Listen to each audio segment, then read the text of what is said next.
వెనునోళ్ళు ఆన్లైన్లో మీకు ఆన్లైన్ అంట యూట్యూబ్లో ఉంటుంది. సో మీరు వినొచ్చు. ఈ ఫ్యాన్స్ ఎందుకు మా వేస్ట్ వేసి పెట్టారు? శివాజీ ఆ ఫ్యాన్స్ ఆన్ చేయి, ఆఫ్ చేయమా. Thank you Jesus. AC fans fast గా వేస్తే వేడి అవుతుంది అంటారు. మరి మీరు ఫ్యాన్స్ వేసి పెట్టినారు, ఫ్యాన్స్ అన్ని ఆఫ్ చేయండి. ఎవరికైనా చాలా అవసరం అనుకుంటే వేసుకోండి. కానీ చంటి ఎక్కడమా ఈరోజు? చంటి కోసం ఫ్యాన్ వేయాలి, పాపం తట్టుకోలేడు. రెడప్ప నీకు సీట్ లేదా? ఆ పిల్లల్ని మీ సండే స్కూల్ పంపమన్నాను కదమ్మా నేను. ఇక్కడ కూర్చోవచ్చు, రాజు దగ్గర కూర్చో. ఆ పిల్లలు పంపించండి. ఆ పిల్లలు అర్థం కాదు, ఇక్కడ పంపించండి. ఇంటికి వెళ్ళిపోయి నేను సండే స్కూల్ యాడ్ ఉంది తెలుసా? ఎవరైనా హెల్ప్ చేయండి.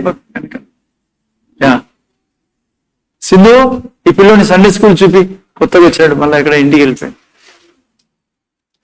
ఓకే, దేవుని వాక్యంలోకి వెళ్దాం లేట్ కాకుండా. Thank you lord. ఆ అమ్మాయి కూర్చోమని పర్లేదు, రాజు యొక్క కూతురు కదా, ఆ అమ్మాయి ఏదో కూర్చోలేండి, పెద్ద పాప, చిన్నోడిని మళ్ళీ పంపించు. ఓకే, దేవుని వాక్యంలోకి వెళ్దాం. చాలా చెప్పేది ఉంది, అందుకే నేను తొందర పెడుతుంటాను, తొందర రమ్మని. ఓకే, మనం ఇప్పుడు నేర్చుకుంటా అనే విషయం చాలా ప్రాముఖ్యమైన విషయాలు గత వారాల్లో చెప్తా ఉండేది. ఇప్పుడు ముఖ్యంగా కృపలో ఎదగడం గురించి నేర్చుకుంటా ఉన్నాం. కృపలో ఎదగడం, గ్రోయింగ్ ఇన్ గ్రేస్. సో మనం ఏం నేర్చుకుంటా ఉన్నాం నాన్న? ఇప్పుడు ఏం నేర్చుకుంటా ఉన్నాం? గట్టి చెప్పండి. 2 గట్ల 2 1 అట్లా అయిపోయింది, ఏం చేస్తాం? ఓకే, కృప గురించి నేర్చుకుంటా ఉన్నాం. కృపలో చాలా ముఖ్యమైనది నా జీవితానికి కృపలో ఎదగడం గురించి నేర్చుకుంటా ఉన్నాం.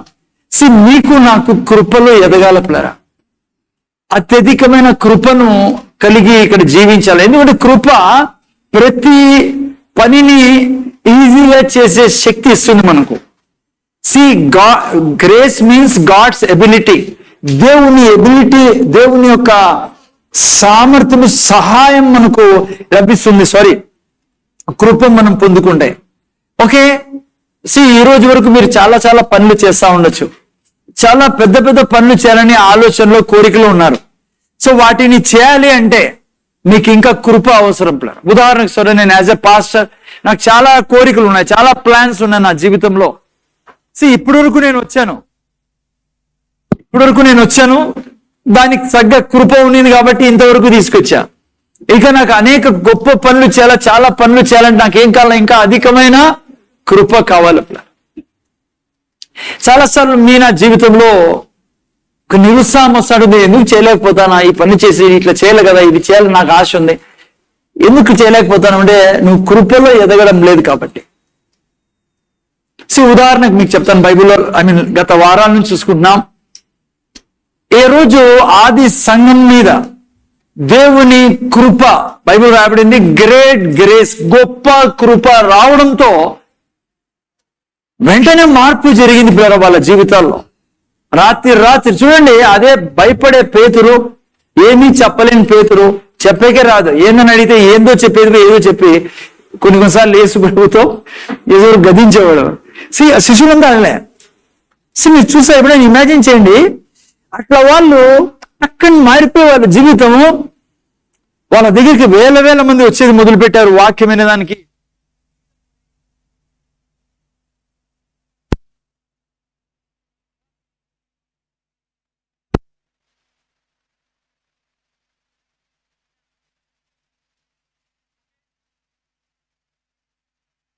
నాకు అది రిపేర్ చేసేయాలి, దీంట్లోనే పోవాలి ఈరోజు. ఓకే, సో మీరు చూస్తే పిల్లరా,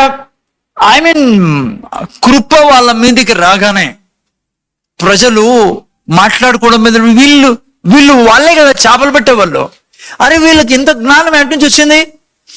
ఏం మాటలు ఇట్లా మాట్లాడుతున్నారు వీళ్ళు, ఎంత అద్భుతమైన మాటలు మాట్లాడుతున్నారు వీళ్ళు, ఎట్లా ఈ సామర్థ్యమైన కార్యాలు చేస్తున్నారు? ఇదే పేతురు, ఆ ఊర్లో వాళ్ళందరూ, అక్కడ ఆ ప్రాంతంలో అందరూ ఆశ్చర్యపోయారు వాళ్ళ యొక్క జీవితాల్లో మార్పు చూడడం వలన. కారణం ఏమంటే గొప్ప కృప వారి మీదకి దేవుడు విడుదల చేశాడు. గొప్ప కృపను పొందుకున్నారు వాళ్ళు. ఆ సమయం నుంచి వారి జీవితంలో వాళ్ళు ఏదైతే చేయాలనుకున్నారో చేయడం చాలా ఈజీ అయిపోయింది పిల్లరా. మీరు నేను చాలాసార్లు ఆలోచిస్తాంట, ఈ పట్టణంలో నేను దేవుణ్ణి మహిమపరచాలా, హాస్పిటల్స్ని ఖాళీ చేయాలా. ఓ హాస్పిటల్స్ లో సర్లే ఖాళీ చేసి బంద్ చేసే, ఖాళీ కాదు బంద్ చేయనేనా, ముందే చెక్ చేసుకో. వస్తుందా? Thank you Jesus. హల్లెలూయా. ఒకేలా లేకుండా అందుకుండి. So okay, see what I'm saying is, when you grow in grace, కృపలో నువ్వు పెరిగితే, ఆ కృపలో నువ్వు కృప వెంబడి కృపను పొందుకున్నప్పుడు, గొప్ప కృప నీ మీదకి వచ్చినప్పుడు ఈజీగా అన్ని చేయగలవు.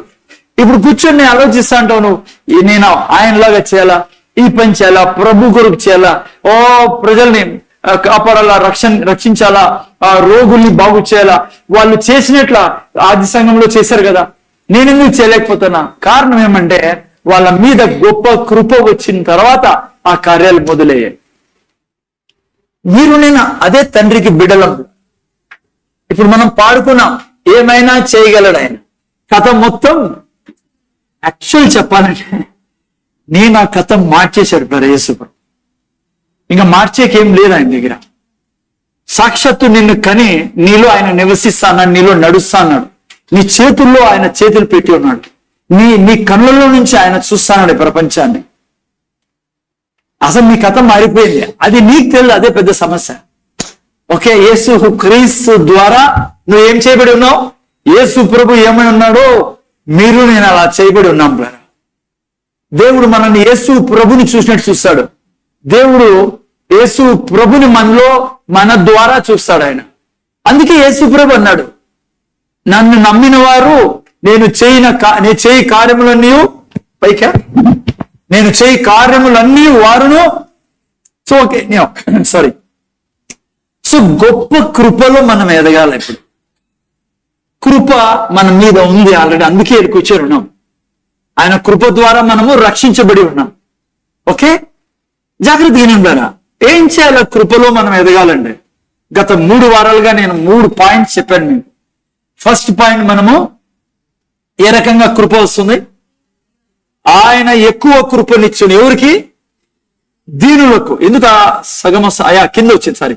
దీనులకు కృప అనుగ్రహించునని లేఖనము చెప్పుచున్నది. ఎక్కువ కృప, నీకు గొప్ప కృప కావాలి. అన్ని ఈజీగా అయిపోతాయి పనులన్నీ. ఈవెన్ మినిస్ట్రీనే కాదు, ఒక భార్యగా నువ్వు సరిగా ఎందుకు ఉండలేకపోతానో, భర్తగా ఎందుకు నువ్వు భార్యతో వ్యవహరించలేకపోతానో, సమాజంలో ఒక మంచి మనిషిగా నువ్వు ఎందుకు ఉండలేకపోతానో, పోనీ బిజినెస్ ఎందుకు నువ్వు చేయలేకపోతానో, ఎందుకు నీకు బిజినెస్ ఐడియాస్ రావడంలా, ఎందుకు నువ్వు చేయాల్సింది చేయలేకపోతున్నావు, ప్రతిదీ చేయించగలదు నీతో దేవుని కృప. దేవుని కృపలో నువ్వు ఎదిగితే నీకు అసాధ్యమైంది ఏది లేదు నువ్వు భూమి మీద. అందుకే చేపలు పట్టుకునే వాళ్ళు ప్రపంచాన్ని తలకిందులు చేశారు. ఆ తర్వాత మీరు చూస్తే కృప వచ్చిన తర్వాత వేల మంది, లక్షలాది మందికి దీవెనగా మారి సంఘాలు నిండడం మొదలుపెట్టారు. ప్రతి ఒక్కరూ ఆది సంఘంలో మీరు చూసినట్లయితే పవర్ఫుల్ గా దేవుడు వాళ్ళని వాడుకున్నాడు. కారణం ఒకటి, కృపలో ఎదగాల. ఫస్ట్ పాయింట్, ఎదగడానికి దీనుడుగా నా జీవితం, దీనత్వం చాలా అవసరం. హ్యూమిలిటీ చాలా అవసరం, హంబుల్నెస్ చాలా అవసరం. ఇవన్నీ నేను చెప్పాను ఆల్రెడీ, యూట్యూబ్ లో ఉన్నారు, రికార్డ్ అయ్యి. జస్ట్ మీకు ఇన్ఫర్మేషన్ కోసం చెప్తాను, టచ్ చేసి ముందుకు వెళ్ళాలి. ఒకే ఒక వర్డ్ లో చెప్పాను సార్, ఏంటి దీనత్వం అంటే?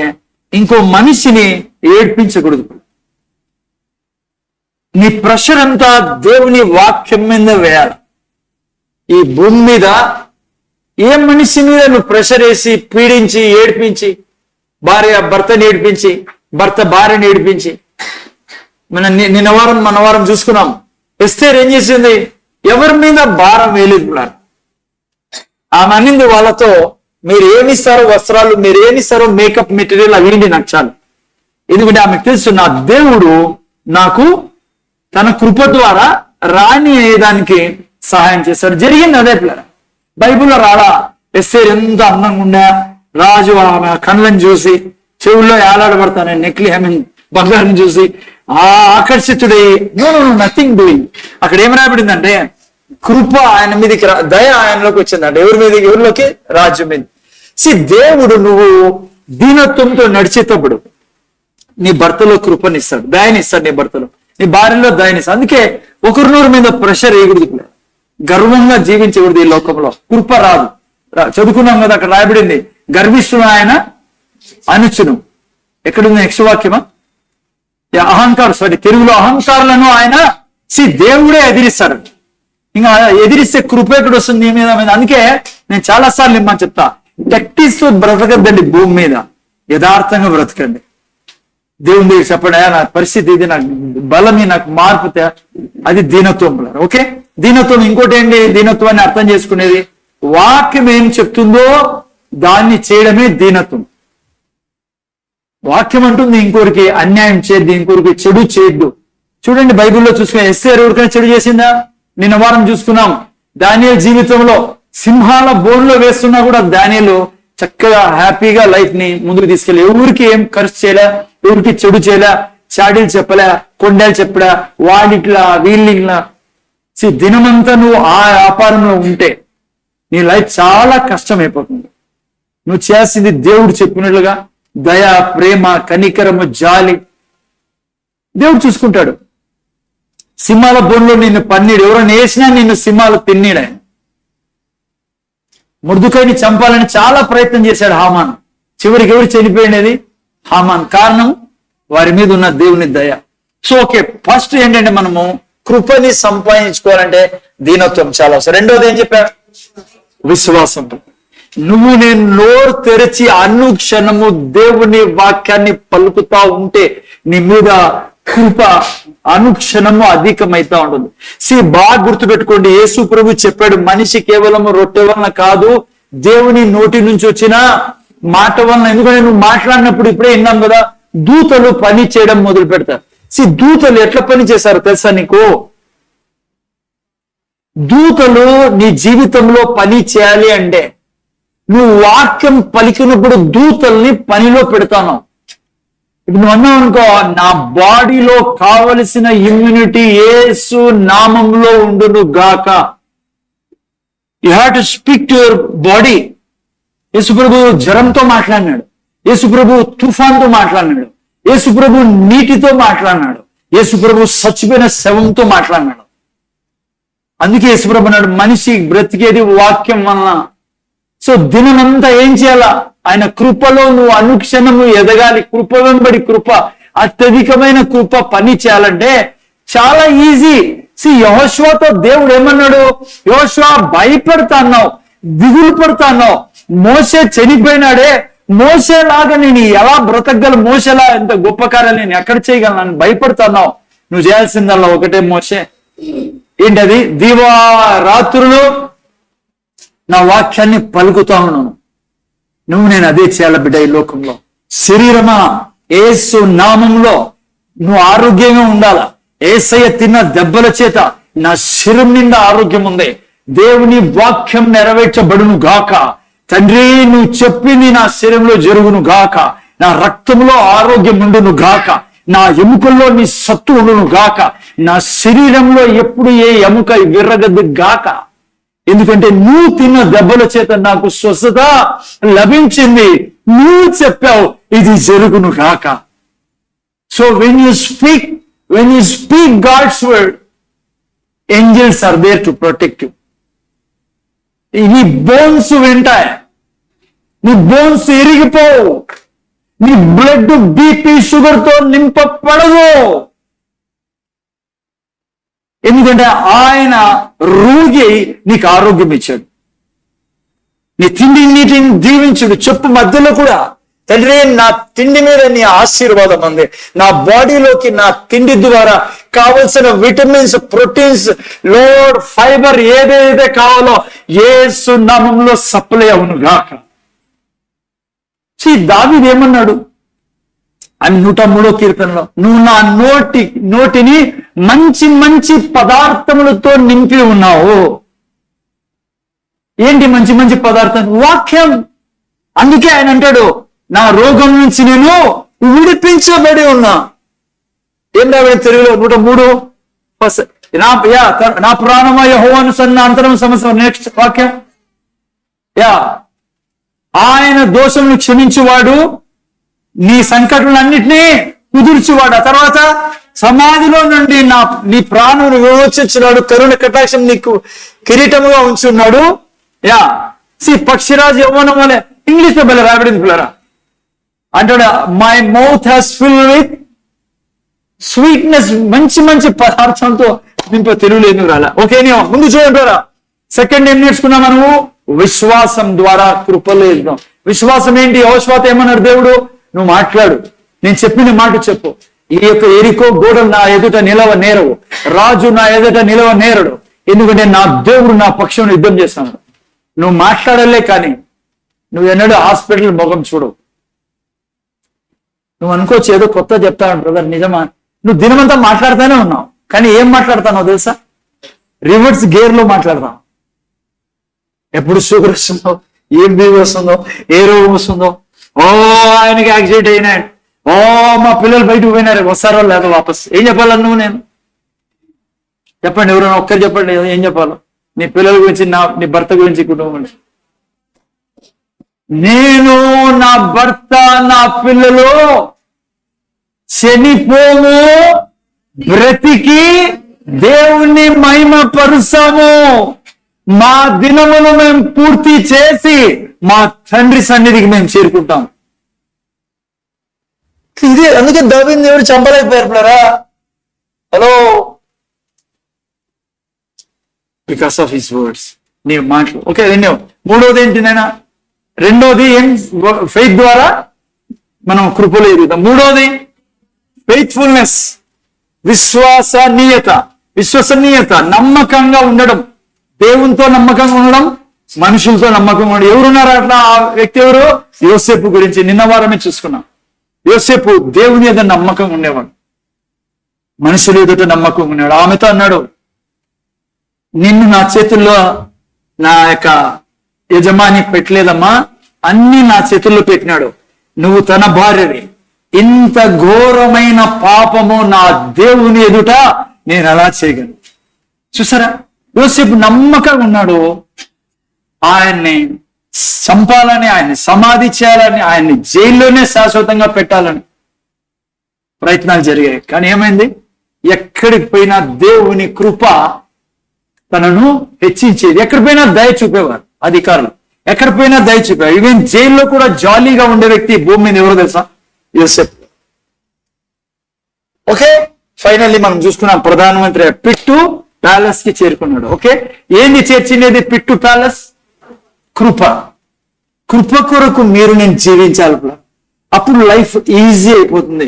కృప మిమ్మల్ని ఫేవర్ లోకి నడిపిస్తుంది. ఎక్కడ పోయినా ఫేవరే, ఏ ఆఫీస్ లో పోయినా ఫేవరే, నువ్వు ఎక్కడ ఇంటర్వ్యూ పోయినా ఫేవరే, ఎక్కడికి పోయినా ఫేవర్ నిన్ను వెంటాడుతుంది. ఎంత గొప్ప ఫేవర్ నిన్ను ఏం చేస్తుందంటే, ఇప్పుడు యోసేఫ్ జీవితం, దానియేలు జీవితం, ఎస్తేర్ జీవితం, రూతు జీవితం నిన్ను చూసుకున్నా నిన్న వారం.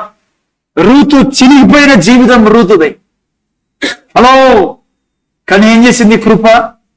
ఎక్కడ పరిగె ఏరుకుందో ఆ భూమి మీదే తను రాణిగా, ఆ భూమికే ఓనర్ గా దేవుడు చేసి పడేసాడు. కృప అదే చేసేది నీ నా జీవితంలో. నువ్వు కృపలో ఎదగాలి. మొదటిది ఏంటి? దీనత్వం ఉండాలా.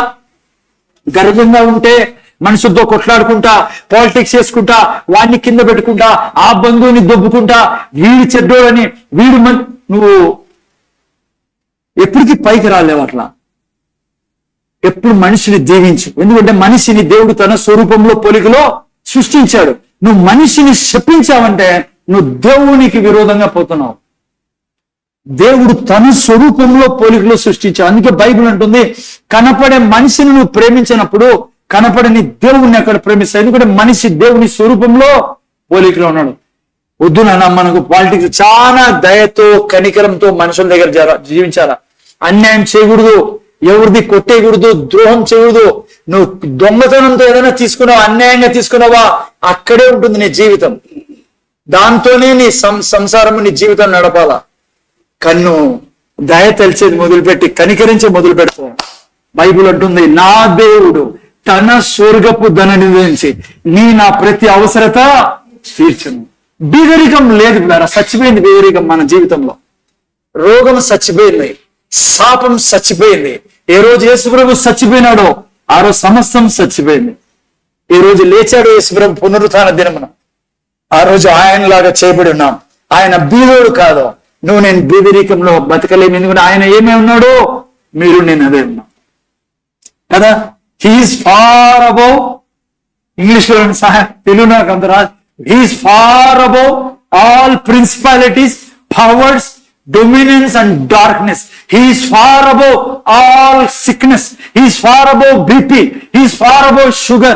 He is far above cancer. He is far above all sicknesses. So I am far above all demons and sicknesses and all sugar, BP, whatever you say.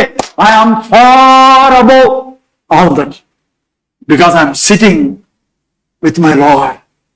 He is head, I am his body. Head cannot get sick, so body cannot get sick. Head has no sickness, so body has no sickness. Because as Jesus is so, I am in this world. See, that's the thing. అందుకే Sunday వచ్చేది ఆ పండుగ జరుపుకునేదానికే. ఏంగా మార్చేసావు తండ్రి, కథ మొత్తం మార్చేసావు, నా కథనే మార్చేసావు స్వామి. నువ్వు ఓ దేవుళ్ళ నన్ను చేసేసావు. దేవుడు శిరస్సు, నేను ఆయనకు దేహంగా ఉన్నా ఈ సృష్టిలో.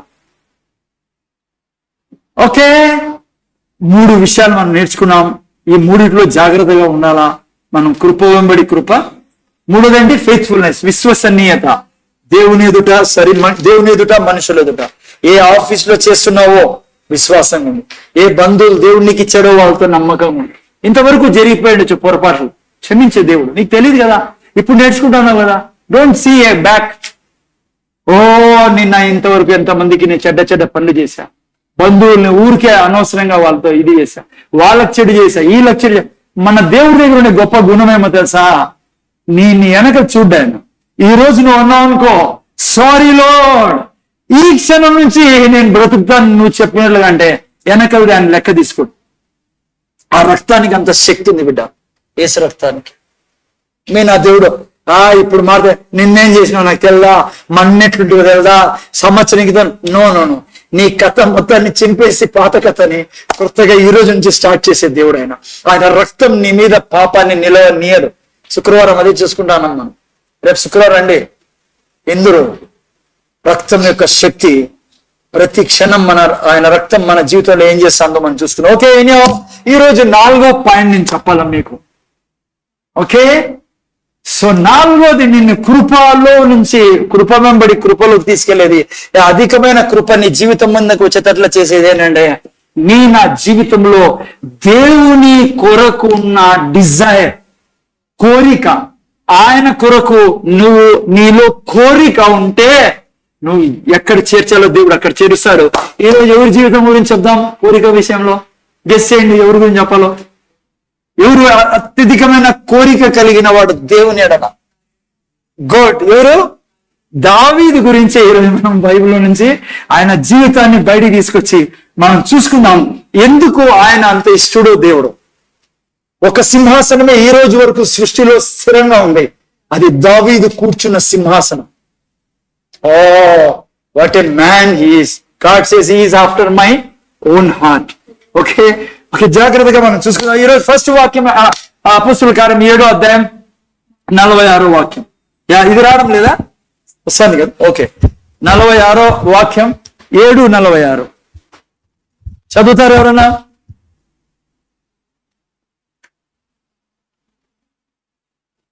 ఎవరైనా పెట్టుకోవాలా? ఫాస్ట్గా పెట్టి. గుడ్. అతడు దేవుని దయ పొంది యాకోబు యొక్క దేవుని నివాస స్థలము కట్టగోరెను. ఓకే, తెలుగులో చాలా బాగా రాయబడింది. మీరు పెట్టగలిగితే ఇంగ్లీష్ కూడా పెట్టగలరా ఈ వాక్యం? ముఖ్యంగా ఈ వాక్యం మాత్రమే ఇంగ్లీష్ లో చాలా. He had desire to build the house of God. తెలుగులో ఏం రాయబడింది? ఆయన ఎవరైనా తీసుకొని మైక్ పెట్టుకోవాలా, మీరు 2-3 పెట్టుకోవాలా, టక్కే చదివాలా. నాకు టైం ఈడ వేస్ట్, కానీ దాన్ని దయతో కోఆపరేట్ చేయండి. చూడండి, who found favor before God and asked to find a dwelling for. No, it's not a right version. A version పెట్టావు? కేజీవి ట్రై చేయి. ఓకే, ముందు చూడండి. Okay, simple. ముందు చూడండి, దావీదులో దేవుని మందిరం కట్టాలని, దేవుని యొక్క గుడి, మందిరం దేవుని యొక్క ఇండ్లు దేవుని యొక్క మందిరం కట్టాలనే కోరిక ఆయనలో నుంచి వచ్చిందని ఆయనకు అదే ఇప్పుడే పెట్టావు, desired. Okay, and desired to find a tabernacle for the God of Jacob. Okay, కోరిక, ఇంగ్లీష్ లో డిజైర్, తెలుగులో కోరికే రాబడింది బైబిల్లో. కట్టె గోరెను. జాగ్రత్తగా వినండి, కోరిక చాలా ఇంపార్టెంట్.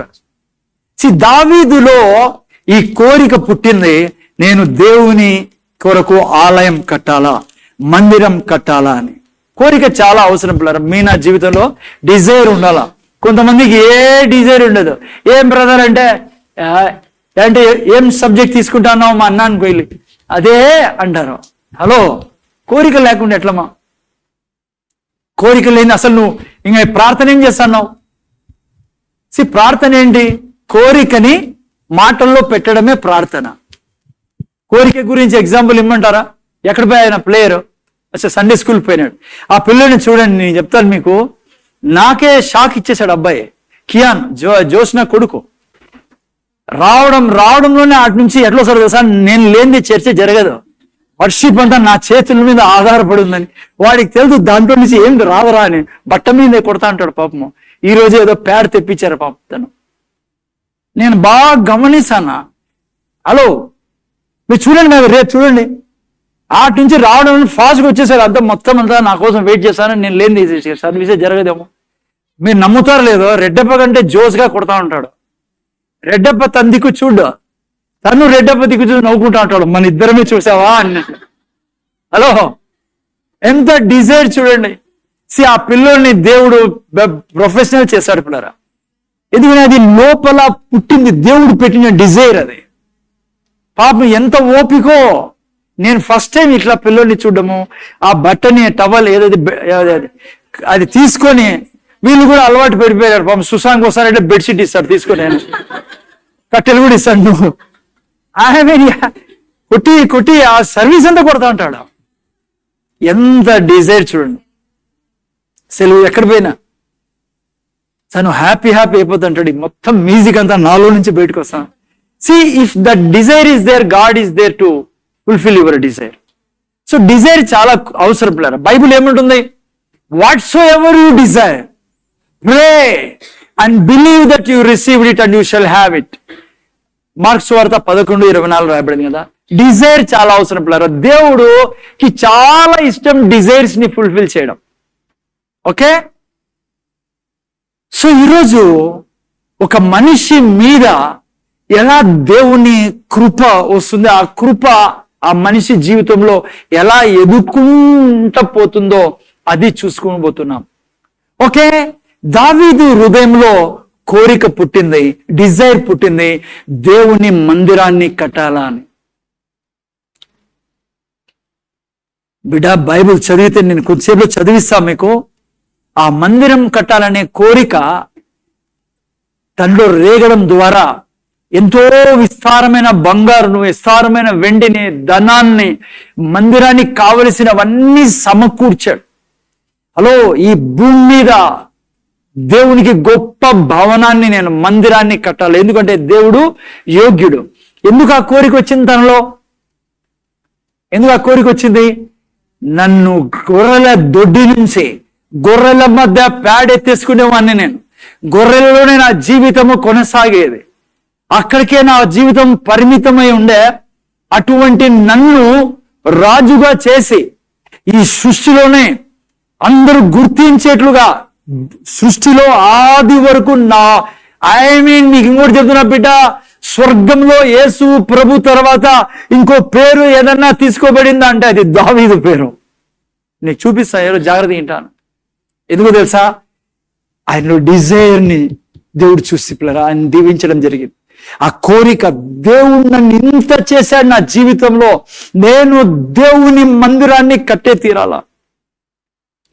నేను చెప్తున్నా మీకు బిడ్డ, దేవుని కొరకు నువ్వు డిజైర్ కలిగి ఉంటే దేవుడిని నేను సంతోష పెట్టాలా.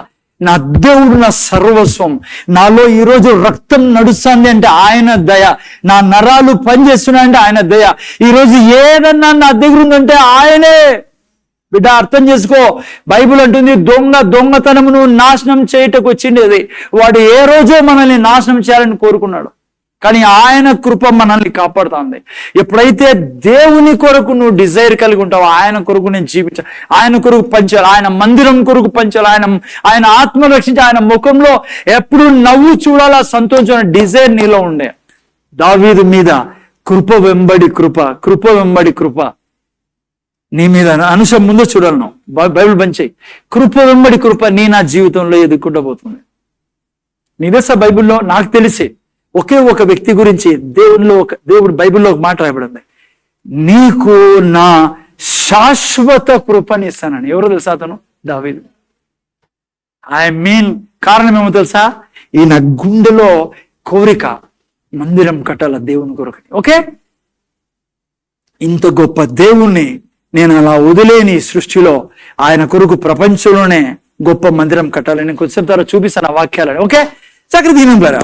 సో మీరు నేను డిజైర్ కలిగి ఉండాలా కృపలో ఎదగాలంటే. దేవుని కొరకు నువ్వు ఏదైనా చేస్తే అది నిన్ను కృపలో నుంచి కృపలో ఎదిగేదానికి సహాయం చేస్తుంది. ఓకే, ఈరోజు నేను మీకు ప్రాపర్గా ఒక మంచి వాక్యంలోకి తీసుకెళ్తా. మొదటి దినవృత్తాంతాలు 17వ అధ్యాయం. ఓకే, మొదటి దినవృత్తాంతాలు 17వ అధ్యాయంలో నుంచి చూసుకుందాం. ఓకే, చాలా ఇంపార్టెంట్ చాప్టర్ బైబిల్లో. ముందు చూడండి, ఈ యొక్క అధ్యాయంలో నేను పోకముందు చదివే ముందు వాక్యాలు బ్యాక్గ్రౌండ్ చెప్తాను. ఈ యొక్క చాప్టర్ రాసేటప్పటికి దావీదు రాజుగా అయిపోయింటాడు. ముందర చూస్తున్నారా? ముందర చూడండి, స్క్రీన్ లో వస్తుంది, విని నేను చెప్పినప్పుడు మీరు చదువుదురు కానీ. ఓకే, ముందర చూడండి. ఈ సమయంలో ఈ యొక్క అధ్యాయం రాసే టయానికి దావీదు రాజుగా అయిపోయింటాడు. ఇజ్రాయెల్ దేశం మీద రాజుగా ఉంటాడు. ఓకే, మీకు నాకు బాగా తెలుసు, చదివినాం, మనం విన్నాం. దావీదు రాజు కాకూడదని చాలా ప్రయత్నాలు జరిగాయి కదా. ముఖ్యంగా సౌలు మరి ఎంతో ప్రయత్నం చేశాడు ఈ వ్యక్తిని కాకుండా రాసి చేయాలని. అసలు సౌలు బ్రతికిండేదే ఒక పని కోసం. ఆ పని ఏమో తెలుసా? దావీదు రాజు కాకూడదు. 21 సార్లు దావీదుని చంపే ప్రయత్నం చేశాడు. దావీదు అప్పటికే రాజుగా దేవుడు అభిషేకించినప్పటికీ 15 సంవత్సరాలు వెయిట్ చేయాల్సి వచ్చింది దావీదుకి రాజుగా సింహాసనం మీద కూర్చునేదానికి. నిన్న నేను రాసుకుంటప్పుడు నాకు గుర్తొచ్చింది విషయం. 13 సంవత్సరాలు అయిపోయాయి కదా మన చర్చ్ స్టార్ట్ అయ్యి. ఓకే, గుడ్, అర్థమైందా మీకు? ఈ నెలతో అయిపోతాయి 13 కదా. మీకు తెలుసా, రాజు 15 సంవత్సరాల వరకు రాజుగా కాలేదు, కానీ ఆయన తనలో నుంచి డిజైర్ పోనీలేదు. దేవుణ్ణి వెంబడించడం, దేవుడు చేయకుండా ఉండడం మానలేదు. ఎన్ని కష్టాలు దావీదుకి వచ్చాయంటే, మీరు 21 సార్లు చంపబడాల్సిన వ్యక్తి, కానీ 21 సార్లు కూడా దేవుని ద్వారా విడిపింపబడి ఆ గుట్టకి ఈ గుట్టకి పరిగెత్తి, ఇల్లు లేక, కుటుంబంతో ఉండక, చాలా చాలా కష్టపడిన వ్యక్తి 15 సంవత్సరాలు దావీదు. ఆయన కూడా ఎప్పుడు నిరుత్సాహపడలేదు. ఓకే, చివరికి అదే చెప్తున్నా, 13 సంవత్సరాల నుంచి మనము అంత కష్టపడలేదు అనుకోండి, ఆయనలాగా శ్రమపడలే, మనకు అంత ప్రాణం ఏమీ రాలేదు. But whatever we are doing, believe me, అవిశ్వాస పడకండి, లోపల డిజైర్ చల్లబడిద్దండి. ఖచ్చితంగా మనల్ని గౌరవించే దేవుడు, ఎందుకంటే దావీదు దేవుడే, మీనా యొక్క దేవుడే ఉన్నాడు పిల్లరా. ఓకే, 13 దాటినా 14లో ఎంటర్ అవుతున్నాం. Believe me, he is there with us, he is the head of this church, we are body of his church. Okay, so ఖచ్చితంగా ఆయన విజయం మనకి ఇచ్చే దేవుడు. ఓకే, ఇప్పుడు దావీదు స్టేటస్ ఏంటంటే, ఇప్పుడు దావీదు రాజుగా అయిపోయాడు పిల్లరా. గొప్ప ధనం కలిగి ఉన్నాడు ఇప్పుడు. ఓకే, వెండి బంగారాలు ఐశ్వర్యం కలిగి ఉన్నాడు. అంతేకాకుండా ఇప్పుడు ఏ స్థితిలో ఉన్నాడు తెలుసా? దేవదారు కర్రతో చేయబడిన బిల్డింగ్ లో, ప్యాలెస్ లో నివసిస్తా ఉన్నాడు. ఎవరు? దావీదు పిల్లరా. ఇప్పుడు అందరు శత్రువులు కామైపోయారు, ఏ యుద్ధం లేదు, సంతోషంగా ఉన్నాడు, ఫ్యామిలీ లైఫ్ స్టార్ట్ అయింది, జాలీ లైఫ్ స్టార్ట్ అయింది. మొత్తము సమస్యల నుంచి విడిపించబడి హ్యాపీగా జీవించే దినాలు దావీదు జీవితంలో స్టార్ట్ అయ్యాయి. ఈ యొక్క చాప్టర్ మీరు చదివితే. ఓకే, అది ఈ యొక్క అధ్యాయంలో స్టార్టింగ్ మీరు బ్యాక్గ్రౌండ్ అర్థం చేసుకొస్తుంది. ఈ స్థితిలో ఇంత సంతోషం, బంగారు వెండి ఉన్నాయి, మంచి దేవదారు కర్రతో చేయబడిన ఇళ్లలో రాజులు మాత్రం ఉండేవాళ్ళు, గొప్ప ధనికులు ఉండేవాళ్ళు. ఇంపోర్ట్ చేసి కర్రను తెప్పించి దావీదు తన కొరకు ఇల్లు సిద్ధపరచుకున్నాడు. అటువంటి మంచి స్థితిలో, స్థానంలో దావీదు నివసిస్తున్నాడు. మీకు నాకు గుర్తు కావాలా ఈ యొక్క బ్యాక్గ్రౌండ్, చాలా ఇంపార్టెంట్ బ్యాక్గ్రౌండ్, మీకు నాకు రిలేటెడ్ అయి ఉంది కాబట్టి మీకు వివరించి చెప్తాను. ఈ స్థితిలో ఏం జరిగిందో తెలుసా నీకు? ఇప్పుడు చదవండి 1వ వాక్యం ఏం జరిగిందో. దావీదు తన ఇంట నుండి ప్రవక్త అయిన నాతానుని పిలిపించెను. దేవదారు మ్రానులతో కట్టబడిన నగరులో నివాసం చేయుచున్నాను, యెహోవా నిబంధన మందసము చెరచాటుననున్నది అని చెప్పగా. జాగ్రత్తగా వినండి. ఓ రోజు మరి లగ్జరీగా తన లైఫ్ సాగుతోంది. ఒకరోజు ఆయన దృష్టి పడింది ఎవరి మీద? మందసం మీద. మందసం ఆడుంది, జస్ట్ బట్టల మధ్యలో పెట్టినాడు ఆయన, తెరలో, జస్ట్ చీపెస్ట్ టెంట్ లో పెట్టాడు. దావీదు గుండెల్లో బాధేసింది. అయ్యో, నేను ఇక్కడున్నాను, ఎక్కడ? దేవదారు మానులతో చేయబడే ఇంట్లో నేను నివసిస్తా ఉన్నా, ఎవరైతే నన్ను ఇక్కడ పెట్టాడో ఆయన అక్కడున్నాడా? మీకు తెలుసా మందసం గురించి బ్యాక్గ్రౌండ్? మందసము అంటే దేవుని సన్నిధి అని అర్థం. మీరు బైబిల్లో చదివితే 1 సమూయేలు 5లో ఎప్పుడైతే ఫిలిస్తీయులు మందసాన్ని తీసుకెళ్లారో ఏం రాబడింది అక్కడ? దేవుని సన్నిధి ఇజ్రాయెల్ దేశం నుంచి వెళ్ళిపోయాను.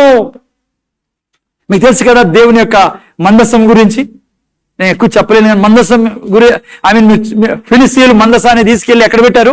దాగోను దేవత, వాళ్ళ ప్రముఖ దేవత, ఫిలిస్తీయుల ప్రముఖ దేవతకు దాగోను మందిరంలోకి తీసుకెళ్లి మందసాన్ని పెట్టుకున్నారు. ఏమైంది? నెక్స్ట్ రోజు పొద్దున్నే మందసం ముందర దాగోను దేవత విగ్రహం కింద పడింది, బోర్లా పడింది. లేపి మళ్ళా నిలబెట్టారు అక్కడ పూజారులు. నెక్స్ట్ రోజు వస్తే ఆ యొక్క దాగోను దేవత యొక్క విగ్రహము ముక్కలు చేయబడింది. ఓకే, భయపడిపోయారు ఫిలిస్తీయులు. ఆ తర్వాత బయటికి తీసుకొస్తే ఎక్కడ పోయినా మనుషులకు గడ్డలు వేసేటివి. ఎందుకు? దేవుని సన్నిధి. ఎగ్జాక్ట్లీ చెప్పాలంటే దేవుడు. మందసం ఎవరు? దేవుడు. అందుకే ఆ తర్వాత ఫిలిస్తీయులకు అర్థం కాలే, కింద మింద పడి తప్పించుకోలేరు. ఆయన వద్దే మందసం ఎట్లన్నా చేసి తప్పించానని చెప్పి ఆడ ఇది చేసి లాస్ట్ ఎవరింట్లోకి వచ్చి పడింది? ఎవరింట్లో ఉండింది? ఓబేదెదోము ఇంట్లో. ఏం జరిగింది వాళ్ళ ఇంట్లో? 3 నెలలో రిచెస్ట్ ఫ్యామిలీగా మారిపోయింది, బ్లెస్డ్ ఫ్యామిలీగా మారిపోయింది. ఆ యొక్క మందసం ఏడుంది? డేరాల్లోకి మధ్యలో ఉంది. పిల్లరా, దావీదుకు బాగా తెలుసు, నేను ఒక షెపర్డ్ బాయ్ని, గొర్రెల మందలో గొర్రెలు కాసుకునేవాడిని.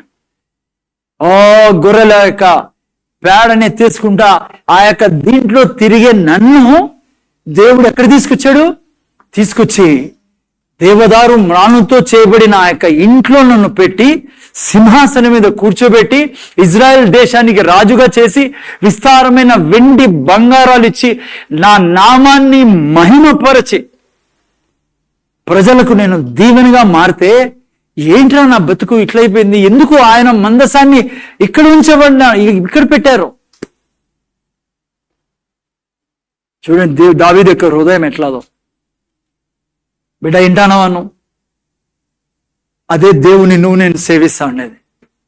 ఆ దేవుడే నా దేవుడు ఈ ఉదయకాలం నీతో నాతో మాట్లాడుతాడు తన వాక్యం ద్వారా, తన సేవకు ద్వారా. నీ పరిస్థితి ఎట్లుంది? ఆయన అనుకుంటే నాకెందుకు, I'm king, everything is okay, ఉంటే ఉన్నీలే, దేవుడు మీకు చేయమన్నాడా? దేవుడేం చెప్పలేదు కదా, వాటి నాకేం చెప్పలేదు కదా. జాగ్రత్తగా నా జీవితాల్ని పరీక్షించుకునే సమయం పిల్లరా. చాలాసార్లు నేను గమనించింది ఏమంటే, ఏదన్నా బ్లెస్సింగ్ వస్తే చాలు మనం అనుకుంటాం ఇంకా దేవునితో అవసరమే లేదని. చాలా మూర్ఖత్వం చేస్తూ ఉంటాం మనం. బ్రదర్ వింటాను కదా, సిస్టర్స్ వింటాను కదా, ఉద్యోగం చేసేవారు. నేను మా పిల్లలకి చెప్తా ఉంటా, మీకు ఇద్దరికి ఉద్యోగం ఇచ్చాడు దేవుడు, కృప అదే. కానీ దాన్ని పట్టుకొని దేవుణ్ణే పక్కన పెట్టి, సెల్గ్రూస్ పక్కన పెట్టి, సేవనే పక్కన పెట్టి ఇదే సమస్య అనుకున్నారో ఆడే నిలిచిపోతారు. చాలా జాగ్రత్తగా ఉండాలా మీరు. నేను నా జీవితం, నా ఎక్స్పీరియన్స్ చెప్తున్నాను మీకు. నేను బాగా దగ్గర నుంచి గమనించినాను పిరా. నా జీవితంలో చాలా పర్సెంటేజ్ నేను చూసిండేది. ఈరోజు చాలా జాగ్రత్తగా వినండి వాక్యాన్ని. ఎక్కువ పర్సెంటేజ్ ఎవరో తెలుసా? కొద్దిగా ఆశీర్వాదం వస్తానట్లే ఫస్ట్ దేవునికే గుడ్ బై చెప్పేది. జాబ్ వచ్చిందా ఫస్ట్ దేవునికే గుడ్ బై. ఏం మా రావడంలే, మీకు తెలియదు బ్రదర్ ఏమైంది, మీకు తెలియదు, నేను చాలా అలసిపోతానా. జీతం పెరిగిందా ఫస్ట్ దేవునికే గుడ్ బై చెప్పేది. ఏం బ్రదర్, ఆయనతో మాకేం బ్రదర్ పని, ఉద్యోగం వచ్చేసింది, మంచి శాలరీ, చర్చ్ ఎందుకు బ్రదర్, ఆయన గుడి నేనెందుకు కట్టాలా, ఆయన కట్టుకోమనండి, ఇలా అంటే పరదాల్లో ఉండమనండి, నాకేం పట్టింది. చాలా పర్సెంటేజ్ నేను వాళ్ళని చూసాను, చాలా తక్కువ పర్సెంటేజ్ చూశాను నేను. అరే ఇది ఏమీ లేదు, ఇదే ఇచ్చిన దేవుణ్ణి ఇంకా గట్టిగా పట్టుకోవాలి, నేను ఇంకా నాకు కావాలా, ఆయన నాకు కావాలా, ఆ డిజైర్ నీలో నాలో ఉండాలా. చాలా మందిని గమనించిన పేరా నా జీవిత ప్రయాణంలో చెప్తాను. పెళ్లి కోసం ప్రార్థన చేస్తాం, పెళ్లి అయిపోతుంది, పెళ్లి అయితే నామాలు పెట్టేశారు. ఎవరికి? మందిరానికి. వాళ్ళు అనుకుంటారు ఇంకా అన్ని జీవితంలో వచ్చేసాయని. మూర్ఖుడు నువ్వు, మూర్ఖురాలు నువ్వు. ఆ తర్వాతే అసలైన స్టోరీ స్టార్ట్ అయ్యేది. చాలా మంది పెళ్ళైన తర్వాత నేను చూశాను పిల్లరా, మంచి వర్షిప్ టీంలో ఉంటారు, మ్యూజిషియన్స్ చూశాను నేను నా జీవితంలో. ఇక్కడే కాదు, ఢిల్లీలో అనేక సంవత్సరాలుగా ప్రభులో ఉండి వివాహం అయితూనే కృపని జార విడుచుకునే పిల్లల్ని చూశాను. సండే ఆ పిల్లది వాళ్ళు బంధువులు పిలుస్తారు, ఈ బంధువులు పిలుస్తారు, వాళ్ళు పిలుస్తారు, వీళ్ళు పిలుస్తారు. సార్ నిలవరు దేవుని కోసం. ఏ దేవుడు నీకు వివాహం చేశాడో, అందుకే భవిష్యత్తు బాగుండదు. వాడు కాసుకొని ఉన్నాడు, ఏ రకంగా ఇరికించుకోవాలో వెళ్ళిన. చాలా చోట్ల పిల్లలు జరిగేది అదే. ఇంకా పిల్లలు పుట్టినారనుకో ఇంకా చెప్పాల్సిన పనిలే. నేను వినింది ఏమంటే మెటర్నిటీ లీవ్ తీసుకుంటారని గవర్నమెంట్ ఇస్తుందని. చాలా మంది చర్చికే మెటర్నిటీ లీవ్ ఇచ్చేసన్నారా? ఎంతమందికి అర్థమైంది నాకు తెలియదు, కానీ బాగా గమనించిన నేను. పిల్లలు పుట్టుగా ప్రార్థన చేస్తా అంటాం, ఒకే దేవుడు ఇచ్చాడు, గర్భఫలం ఎవరు ఇచ్చారు? ఆ తర్వాత వీళ్ళు యెహోవా కనపడరు. ఏమ్మా అంటే మీకేం తెలుసు, పిల్లోడు పాప రాత్రి అంతా నిద్రలే మాకి. ఏం రోజు రమ్మంటారా దేవుడు నీకు? చాలా మంది ఉన్నట్లే పిల్లరా. నిన్ను సృష్టించిన దేవుడు పుట్టిన 8వ రోజే మందిరానికి పోయినాడు. అర్థమవుతుందా మీకు? యేసు ప్రభు ఏ రోజు మందిరానికి పోయిండేది? 8వ రోజు. ఆ తర్వాత బైబిల్లో ఏం రాయబడింది తెలుసా? క్రమము తప్పకుండా ఆయన మందిరానికి వెళ్ళేవాడు. అది బైబిల్ చెప్పేది. Maternity leave తీసుకోవద్దండి. హలో, మన చర్చిలో 2 ఉన్నారు ప్రెగ్నెంట్. అప్పుడు అప్లై చేసినారా? 2 నిస్సి అండ్ జోష్న. నిస్సి అండ్ జోష్న. మోని పేరు ఎప్పుడు పెదవుల మీద ఉంటుంది నాకు. ఈమె అసిస్టెంట్ పాస్టర్. హలో హలో, వీళ్ళలో ఉండొచ్చు మెటర్నిటీ. ముందే ఎక్కడి నుంచి పంపనూరు నుంచి వచ్చేది నువ్వు నిస్సి, అక్కంపల్లి నుంచి. ఇప్పుడు మళ్ళా మెటర్నిటీలో అప్లై చేశాను అనుకో, అందుకే రాలేను. పంపనూరు నుంచి రావాలంటే ఆడైతుంది, అంత దూరం నుంచి. ఏం బ్రదర్ అయితే కారు కొంటాడంట రెగ్యులర్గా వచ్చేదానికి. ఇంకా చూడాలి. ఇప్పుడు నేను ఒక్క మాత్రం చెప్తాను బిడ్డ, యేసు ప్రభు 8వ రోజే చర్చికి పోయినాడు. నువ్వు నిర్ణయించుకో. నాకు చాలా గుర్తుంది. అపాప ఎక్కడ ఈరోజు? లక్ష్మి ఎక్కడ? డ్యూటీ అని ఈరోజు. ఓకే, నాకు బాగా గుర్తుంది. అపాప ఎప్పుడు మర్చిపోలేను నేను. ఈ పిల్లల సాక్ష్యం చెప్తాను నేను మీకు. నాకు టక్కి రామకృష్ణకి వెంకటలక్ష్మికి పిల్లలు లేకపోయారు పిల్లరా. ఒక 6 ఏళ్ళ బాబు, 6 years. అందుకే రామకృష్ణ బయట నిలబడేవాడు, వచ్చేవాడు కూడా చర్చికి అప్పుడు. కానీ మళ్ళా దావీదులాగా వీళ్ళు హృదయంలో దేవుడు చూసి అద్భుతాన్ని ఇంతవరకు ఇడిచిపెట్టాడు. ఇప్పుడు చర్చ్ అప్పుడు లోపలికి వచ్చేవాడు కాదు, ఇప్పుడు బయటికి పోయేవాడు కాదు, ఆ టైపు. నాకు బాగా గుర్తుంది. వెంకటలక్ష్మి నేనే చెప్పా, ఎందుకు తల్లి ఆడ ఉండే చర్చ్ పైన చర్చ్ ఉండేది అప్పుడు మెటికలే. 8వ రోజు బట్ట 8వ రోజే 5వ రోజు, ఐ డోంట్ రిమెంబర్. అది కట్టుకొని వస్తారే, అది మెటికలు ఎక్కువ వచ్చింది పైకి. ఏదో మొత్తానికి నేనన్నా ఎందుకు మా వచ్చావు ఇప్పుడు, ఆపరేషన్ అయింది నువ్వు అంటే ఆమె ఏమన్నా తెలుసా, అంకుల్ ఈరోజు చర్చి కదా నేను రాకుండా ఎట్లా, లేదంకుల్ నాకు ఏం కాదు, పిల్లలే ఇచ్చిన దేవుడు నాకు ఆరోగ్యం మేలేడా ఈ సమయంలో. నాకు బాగా గుర్తుంది వీళ్ళిద్దరిలో ఉన్న కృతజ్ఞత పిల్లరా. వాళ్ళ ముఖం మీదే చెప్తానా, నేను గద్దించేది అట్లే ఉండేది, పొగిడేది బయటికి పోయినది ఎవరు మీ గురించి చాడీలు చెప్పే అలవాటు లేదు నాకు. సో మీకు నొప్పించినా నేనేం చేయలేను. ఆ రోజు హద్దు ఈ పిల్లోడిని మీ ముందర కూర్చున్నాడు, దేవుడు చూస్తున్నాడు ఇతని మొగము. ఆ రోజు అర్థమైంది యెహోవా దేవుడు యేసు ప్రభువే నిజమైన దేవుడు అని. వీళ్ళకి పిల్లలు ఇచ్చిన రోజు నుంచి ఈ రోజు వరకు ఒక పైసా ఎవరు వీళ్ళకి ఇచ్చేది ఉండదు, దినమంతా పని ఉంటుంది ఇద్దరికి. చాలా చాలా ఆ పాప కూడా వాళ్ళ సొంత ఇంటి కంటే సంఘంలో ఉండే వాళ్ళకి చాలా జాగ్రత్త చూసుకునే బిడ్డ. అది దేవుడు కోరుకునేది. పిల్లలు ఇస్తే చాలా ఆ పిల్లల్ని ఎంతవరకు మహనీయులుగా చేసే శక్తి ఎవరి దగ్గర ఉండేది, ఆయన దగ్గర. చాలా మంది ఈ మూర్ఖత్వం ఉంటుంది పిల్లరా. కొద్దిగా ఆశీర్వాదాలు వస్తేనే పక్కన, జీతం పెరుగుతానని పక్కన తప్పుకోవడం, కొద్దిగా లగ్జరీ వస్తానులే ఫస్ట్ దేవుని దూరం పెడతా. అరే నీకు ఇమీడియట్ గా రిజల్ట్ ఉండదు, నువ్వు ఖచ్చితంగా నష్టపోతావు. నేను నీ మీద చెప్పడంలో చెడ్డమని, నేను వాక్యం ఏం చెప్తుందో అది చెప్తున్నా. శత్రువుని నీ మెల్లిగా దూరం చేసి నీ కృపలో లేకుండా ఆ ఉద్యోగం పోగొట్టేటట్లు చేస్తాడు. నా ప్రీచింగ్ యథార్థంగా ఉంటుంది పిల్లలు. నాకు ఎవరు శత్రువు లేరు, నాకు ఒకడే శత్రువు సృష్టిలో సైతాన్ గడవ. అర్థమవుతుందా? సో యథార్థం. So don't do that. చాలా మందిని చూశాను నేను, పిల్లలు పుడతానట్లే ముందు చూడైనా చర్చిని కేర్లెస్ చేయడం, తనకిచ్చిన మందిరాన్ని, తనకిచ్చిన పనిని, ఉద్యోగాలు వస్తానట్లే చేయకండి అట్లా. ఓకే ఓకే జాగ్రత్త తినంలేరా. దావీదు హృదయం అట్లా అది కాదు పిల్లరా. దావీదు ఏం చేశాడు తెలుసా? చూడండి, 2వ వాక్యం పెట్టు, చూడండి ఏమన్నాడో. నాతాను దేవుడు నీకు తోడై ఉన్నాడు, నీ హృదయమందున్నదంతయు చేయమని దావీదుతో అనెను. ఓకే, నేను చెప్పాను కదా దావీదుకి అది పుట్టింది ఏంది లోపల. నాకు ఇటువంటి స్థితికి తెచ్చిన ఆ దేవుణ్ణి నేను ఆయన కోసం మందిరం కట్టాలా, నేను ఇక్కడ ఉండడం ఏంటి సుఖంగా, దేవుడు అక్కడ ఉండడం ఏంటి అని నాతానుతో మాట్లాడినప్పుడు, నాతాను దేవుని దగ్గరికి వెళ్తాడు, వెళ్ళి అడుగుతాడు, అయ్యా మందిరం కట్టాలనుకుంటున్నాడు ఏమంటావు అని. జాగ్రత్తగా విన్నాడు ఒక్కొక్క మాట. సూపర్ పిల్లరా. దేవుని గ్రంథం జీవనదిమా. చూడండి ఏం జరిగిందో మీకు ఒక్కొక్కటి నేను వివరిస్తా. ఓకే, ఆ రాత్రి యందు దేవుని వాక్కు నాతానుకు ప్రత్యక్షమై ఇలాగూ సెలవిచ్చెను, నీవు పోయి నా సేవకుడైన దావీదుతో ఇట్లను. ఓకే ఓకే నేను చదివి మళ్ళీ మీకు వివరిస్తాను ఉండండి.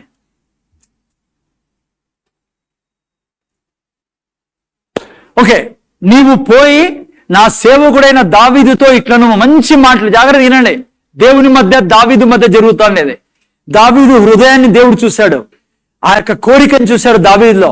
దేవుడు ఆ యొక్క కోరికను చూసి ఏమంటున్నాడు నాతానుతో, నీవు పోయి నా సేవకుడైన దావీదుతో ఇట్లను. యెహోవా సెలవిచ్చినది ఏమనగా, నా నివాసమునకై ఒక ఆలయమును కట్టించుట నీ చేత కాదు. ఆ తర్వాత, ఇజ్రాయేలును రప్పించిన నాట నుండి నేటి వరకు నేను ఒక ఇంట్లో నివాసం చేయక ఒకానొక గుడారంలో ఒకానొక డేరాలో నివాసం చేసి తిని, నేను ఇజ్రాయేలీలందరి మధ్యను సంచరించిన కాలమంతయు మీరు నా కొరకు దేవదారు మానంతో ఆలయం కట్టకుంటిరేమో, నా జనమును మేపవలసినదని నేను ఆజ్ఞాపించిన ఇజ్రాయేలీల న్యాయాధిపతులలో ఎవరినైనాను నేను ఒక మాట పలికి ఉంటే నేను మళ్ళీ వివరిస్తాను. ఓకే, కావున నీవు నా సేవకుడైన దావీదుతో చెప్పవలసినది ఏమనగా, సైన్యముల అధిపతి యెహోవా ఈ ప్రకారం సెలవిచ్చున్నాడు, నీవు నా జనులైన ఇజ్రాయేల్ మీద అధిపతి ఉండునట్లు గొర్రెల వెంబడిని తిరుగుచున్న నిన్ను గొర్రెల దొడ్డి నుండి తీసుకొని నీవు వెళ్ళిన చోట్లెల్లా నీకు తోడై ఉండి నిన్ను ద్వేషించిన వారిని నీ ముందర నిలవని యొక్క నిర్మూలన చేసి తిని లోకంలోని గనులకు కలిగి ఉన్న పేరు వంటి పేరు నీకు కలుగజేయదు. నా తర్వాత మరియు నేను నా జనులైన ఇజ్రాయేలీల కొరకు ఒక స్థలం ఏర్పరిచి వారిని నాటుదును, వారు మరి తిరుగులాడక తమ స్థానమందు కాపురముందురు. పూర్వమందు జరిగినట్లు నా జనులైన ఇజ్రాయేలీల మీద నేను న్యాయాధిపతులను నిర్ణయించిన కాలం మొదలుకొని జరుగుచూ వచ్చినట్లు దుష్టులు వారిని ఇక శ్రమ పెట్టకుందరు. ఓకే, నెక్స్ట్, నీ పగవారిని అందరినీ నేను అణచి వేసేదను, అదియు గాక యెహోవా నీ సంతతి నీకు సంతతి కలుగజేయనని నేను నీకు తెలియజేస్తేనే. ఎవరు దీనంప్లరా ముందు చూడండి, సో దేవుడు యొక్క కోరిక నాతాను దేవుని దగ్గర పెట్టినప్పుడు దావీదు యొక్క కోరిక దేవుడు పలికిన మాటలు. ఏమంటాడు దేవుడు తెలుసా? నాతానుతో చెప్పాడు, దావీదు యొక్క కోరిక మంచిది. నేను ఇప్పుడు చదివిస్తాను ఎక్కడ రాయబడింది మంచి కోరిక అని. మంచిది, దేవుడు కోపడ్డంలా, దేవుడు అసహ్యపడ్డంలా. కానీ దేవుడు అంటున్నాడు, దావీదు కట్టడు ఈ మందిరాన్ని. ఎందుకంటే దావీదు కొరకు వేరే ప్రణాళిక ఉంది నా దగ్గర. దావీదు పని ఇది కాదు. అయితే దావీదుకు మంచి కోరిక ఇది, అది నేను చదివిస్తాను. చూడండి, మొదటి రాజులు 8, 17, 18, 19 చదవండి. జస్ట్ చూపిస్తాను మీకు ఆ కోరిక మంచిదా చెడ్డదా. మొదటి రాజులు 8, 17, 18, 19 చదవండి. నేను పెట్టిన స్క్రీన్ లో. చూడండి, ఇజ్రాయేలీల దేవుడైన యెహోవా నా నామ ఘనతకు ఒక మందిరం కట్టించవలెనని నా తండ్రి అయిన దావీదు నాకు మనస్సు పుట్టగా, యెహోవా నా తండ్రి అయిన దావీదుతో సెలవిచ్చినదేమనగా, నామ ఘనతకు ఒక మందిరం కట్టించుటకు నువ్వు తాత్పర్యం కలిగి ఉన్నావు. ఆ తాత్పర్యము మంచిదే. ఆ తర్వాత అయినను నీవు మందిరం కట్టించకూడదు. నీ నడుములో నుండి పుట్టబో నీ కుమారుడైన నా నామ ఘనతకు మందిరం కట్టించ. ముందు చూడాలి. ఓకే, ముందు చూడండి. ఆయన ఇంగ్లీష్ లో పెట్టాలా? 17:10 ఇంగ్లీష్ లో పెట్టండి. ఇప్పుడే చూపుకు ముందు మళ్ళీ చూస్తాం. ఇంగ్లీష్ తెలుగులో అంత మంచిగా రాలే ట్రాన్స్లేషన్. ఇంగ్లీష్ చాలా బాగా రాయబడి. ముందు చూడాలి ఇప్పుడు. ఓకే, ఏంటి మా సీను? సో దావీదు హృదయంలో ఈ కోరిక పుట్టింది, నేను మందిరం కట్టాలా. దేవుడు అంటున్నాడు, మంచి కోరిక, శ్రేష్టమైన కోరిక నీకుంది. నా గురించి నువ్వు ఆలోచిస్తాను, నాకు మందిరం కట్టాలని ఆలోచిస్తాను, మంచిది. దేవుడు అంటున్నాడు దావీదు దగ్గర, జాగ్రత్తగానండి. దేవుడు ఏమన్నాడు తెలుసా? నీ కుమారుడు కడతా అని చెప్పిన తర్వాత దావీదుతో దేవుడు అన్నాడు, నీవు నాకు మందిరం కట్టాలని కోరుకుంటా ఉన్నావు. నీవు నాకు ఇండ్లు, చాలా బాగా రాసింది ఇంట్లో హౌస్, నువ్వు నాకు ఇల్లు కట్టాలని కోరుకున్నావు. జాగ్రత్త వినంటారా? నీవు నాకు ఇండ్లు కట్టాలని కోరు. 10:4 ఇంగ్లీష్ లో, సారీ 17:10. నీవు నాకు ఇల్లు కట్టాలని కోరుకుంటున్నావు.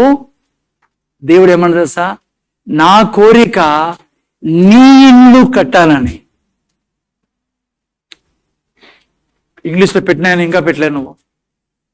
English okay okay, no problem. చూడు ఇక్కడ ఏమైనా పడిందో, since the time that I commanded judges over my people also I will subdue all your enemies. Furthermore I tell you that the Lord will build you a house. Okay, ఇక్కడ చూడండి. ఈ యొక్క విచిత్రమైన విషయం మీకు నాకు చాలా అవసరం పిల్లరా. ఇంతవరకు నేను చెప్పా మెటర్నిటీ లీవ్ అది ఇది అని మీకు అర్థం చేసుకోండి.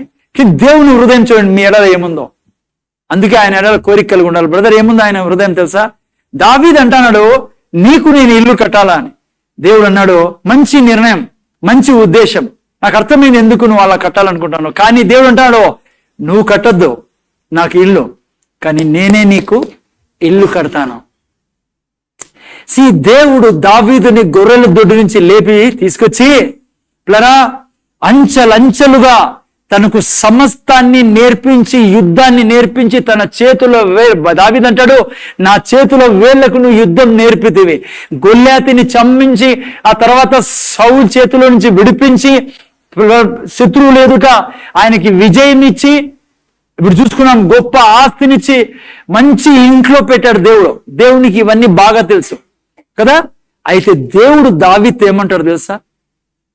నువ్వు కాదు నాకు ఇల్లు కట్టేది, నేను నీకు ఇల్లు కడతాను.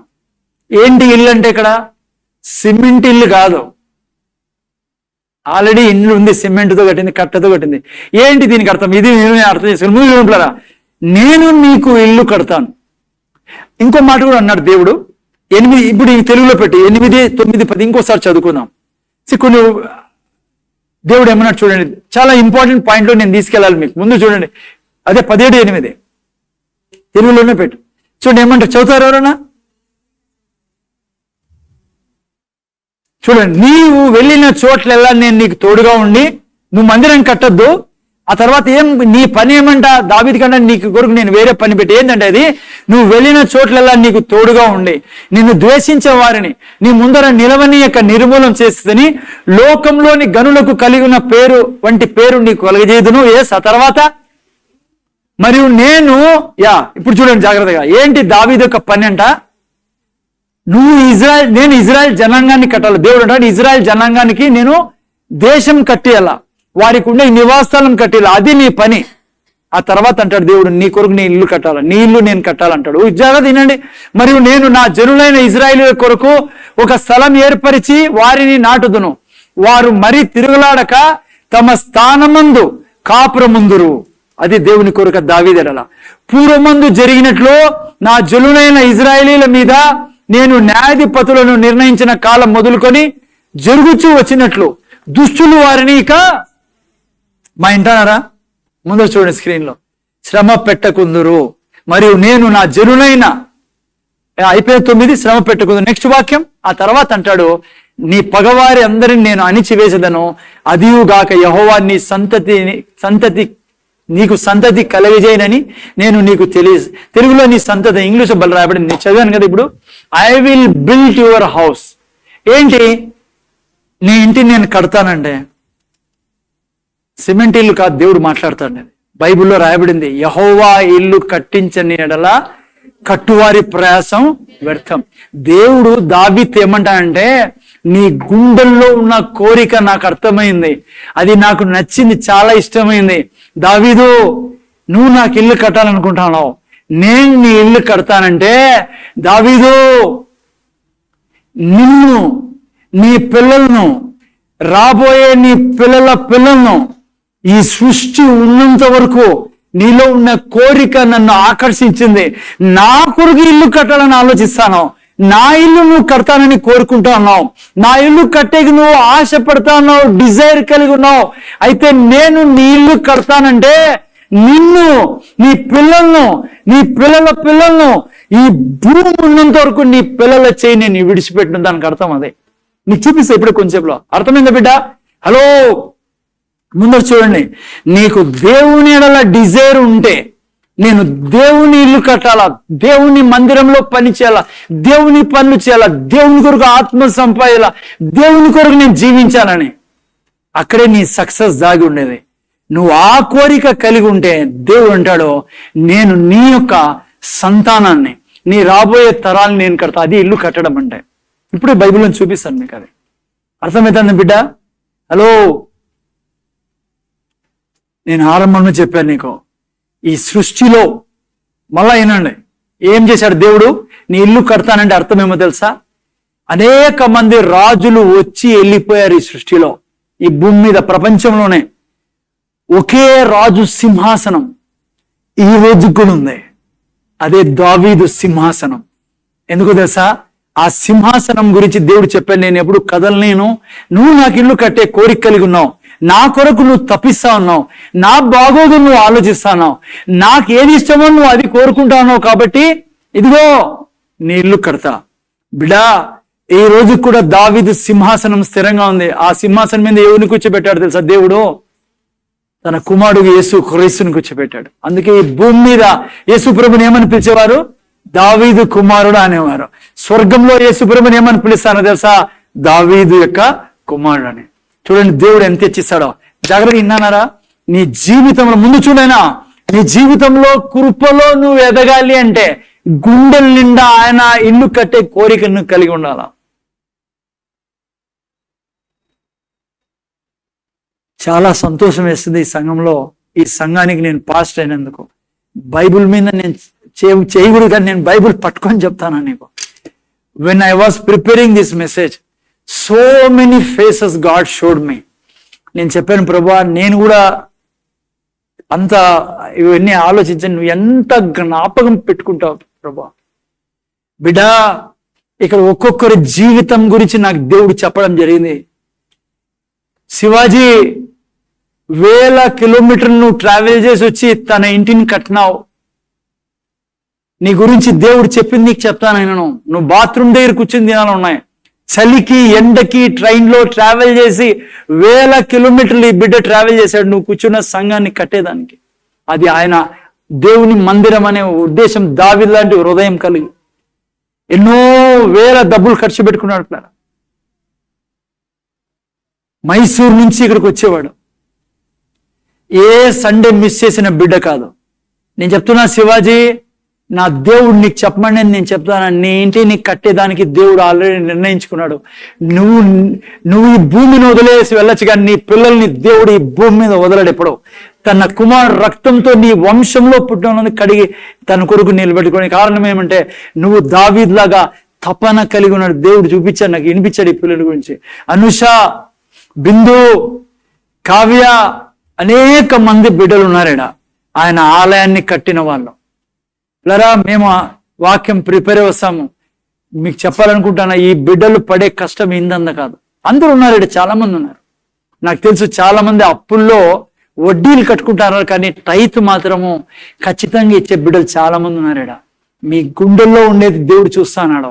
మీరు అప్పులు కట్టుకుంటా కూడా టైత్ దేవునికి ఇస్తున్నారు, దేవునికి ఆఫరింగ్ ఇస్తున్నారు. మీకు ఎన్ని కష్టాలున్నా ఆయన మందిరాన్ని వదలడం లేదు. మీరు దేవుడు చెప్పమని నేను మీకు చెప్తాను. అనేక మంది, కొంతమందే పేర్లు తీసుకున్నాను ఈడ, ఎందుకంటే బయట నుంచి వచ్చే బిడ్డలు చాలా మంది ఉన్నారు. భారతీయ ఉంది ఆడ కనేకల్లో పోవచ్చు, తను ఎందుకు రావాలా? నా దేవుడు నాకు ఇచ్చిన మందిరం ఇది. ఏ మందిరం? నా కొరకు దేవుడు కట్టిన మందిరం ఇది. బిడ్డ, నువ్వు ఎప్పుడైతే గుండెల నిండా ఆయన రాజ్యం కొరకు తప్పిస్తావో, ఆయన కొరకు నేను జీవించాలా, ఆయన మందిరాన్ని కట్టాలా, ఆయనకు సంతోషపరిచేది ఆత్మను రక్షించబడ్డము, ఆత్మలను రక్షించాలా. చాలా సార్లు అనుకుంటాం, ఏంది లేని బ్రదర్, మమ్మల్ని ఎవరు పట్టియారు. నో బిడ్డ, డోంట్ డూ దాట్. నీ తండ్రి, ఏ తండ్రి అయితే దావీదు నీ భూమి మీద కన్నాడో అదే తండ్రి నిన్ను నన్ను కని తన కొరకు ఈ భూమి మీద పెట్టి ఉన్నాడు, ఈ మందిరంలో పెట్టి ఉన్నాడు.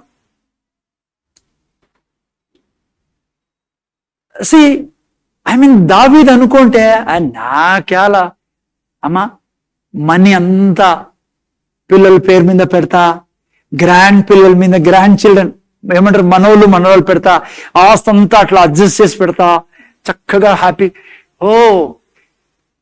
కొంచెం సేపులో నీకు చదివి వినిపిస్తా నేను. ఆస్తి అంతా దేవుని కొరకు దారపోసినోడు పిల్లరా, తన అనుక్షణ జీవితాన్ని. నీకు తెలుసా, రాజు అయిన తర్వాత దావీదు ఒకే ఒక విషయం కోసం బతికాడని. అది ఆయన మందిరం కట్టబడాలా, ఆయన గుడి కట్టబడాలా, ఆయన మందిరం కట్టబడాలా. నీకు తెలుసా దేవుడు ఏం చేశాడో తన పిల్లలతో? ఏం దేవుడు అన్నాడు దావీదుతో? నువ్వు నా ఇల్లు కట్టద్దు, నీ కొడుకు కడతాడు, కానీ ఈ కోరిక నీలో ఉందే. నన్ను ఏం చేసిందో తెలుసా దావీదు? నీ ఇల్లు కట్టేదానికి నిర్ణయం తీసుకున్నా ఈ సృష్టిలో. చూడండి ఆ తర్వాత ఏం రాశాడు, 17వ అధ్యాయం 18 చూడండి, ఎంత మంచి మాటలు. యా 11 నుంచి, సరే 10 వరకు చదువుకున్నా. 11 నీకు జాగ్రత్త దినం, నీ జీవిత దినములో ఏంటది, నీ జీవిత దినముల తీరి నీ పితరుల యొద్దకు నీవు చేరినప్పుడు. మై జీసస్, చూసారా నాయనా జెస్సీ, భయపడద్దు, మీ పేరెంట్స్ దేవుని కొరకు బ్రతుకుతున్నారు. అయినా శిరీష ఎవరు, నిన్న మెసేజ్ చేసుకుంటూ నాకు ఐ వాస్ లైక్, నేను ఒక్కొక్కరు చెప్తాను, బిడ్డ పేరెంట్స్ దేవుణ్ణి ఎప్పుడు దూరం పెట్టద్దండి. బ్రదర్ అడుగుతుంది అబ్రామ్ బ్రదర్, పెట్టద్దండి దూరం. ఏడబై సుధీర్ భాయ్ డ్యూటీ పోయాడమ్మా, డోంట్ డూ దాట్ ప్లీజ్. నువ్వు సంపాదించి బ్యాంకులో వాళ్ళ కోసం వేస్తాను, ఏ వద్దన్నావు. ఫస్ట్ దేవుని కొరకు బ్రతుకు. ఏం చేస్తాయి నీ డబ్బులు, ఏం చేస్తాయి నీ బంగారం? 10 నిమిషాలు ఖాళీ అవుతుంది నీ ట్రెజరీ అంతా. నేను మీకు చెప్తాను, అట్లా జరగదు, మీ జీవితం జరగదు. కానీ నాకు నేను చెప్తున్నా, మీకు దేవుని కోసం ఆకలి తప్పి కలిగి ఉన్నాను. ఆయన మందిరాన్ని కట్టండి, సిమెంట్ మందిరం కాదు నేను అంటానేది. ఆయనకి ఇష్టమైన ఆత్మను రక్షించడము, ఆత్మను రక్షించడానికి ఏం చేయాలా, ఆయన ఏం జరుగుతుంది చర్చిలో, ఆయన పని ఏంటి, ఆయన ఇల్లువే.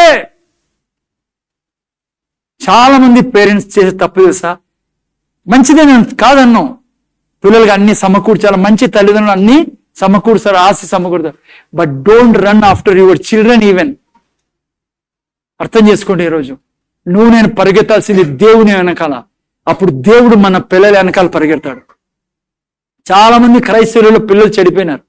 ఎందుకు తెలుసా? ఈ తల్లిదండ్రులు దేవుని వెనకాల పరిగెత్తారు, వాళ్ళ వెనకాల పరిగెత్తారు, వాళ్ళు దొరకరు వీళ్ళకి. దేవుని యొక్క ప్రిన్సిపల్స్ అర్థం చేసుకోండి బిడ్డ. ఏం రాస్తాను అక్కడ? ఎప్పుడైతే దావీదు హృదయం చూసే దావీదు 10వ వాక్యంలో ఏమన్నాడు దేవుడు? నీ ఇంటిని కడతా. నువ్వు నా ఇంటిని కట్టేది కాదు, నేను నీ ఇంటిని కడతా. ఎలా కడతావు తండ్రి?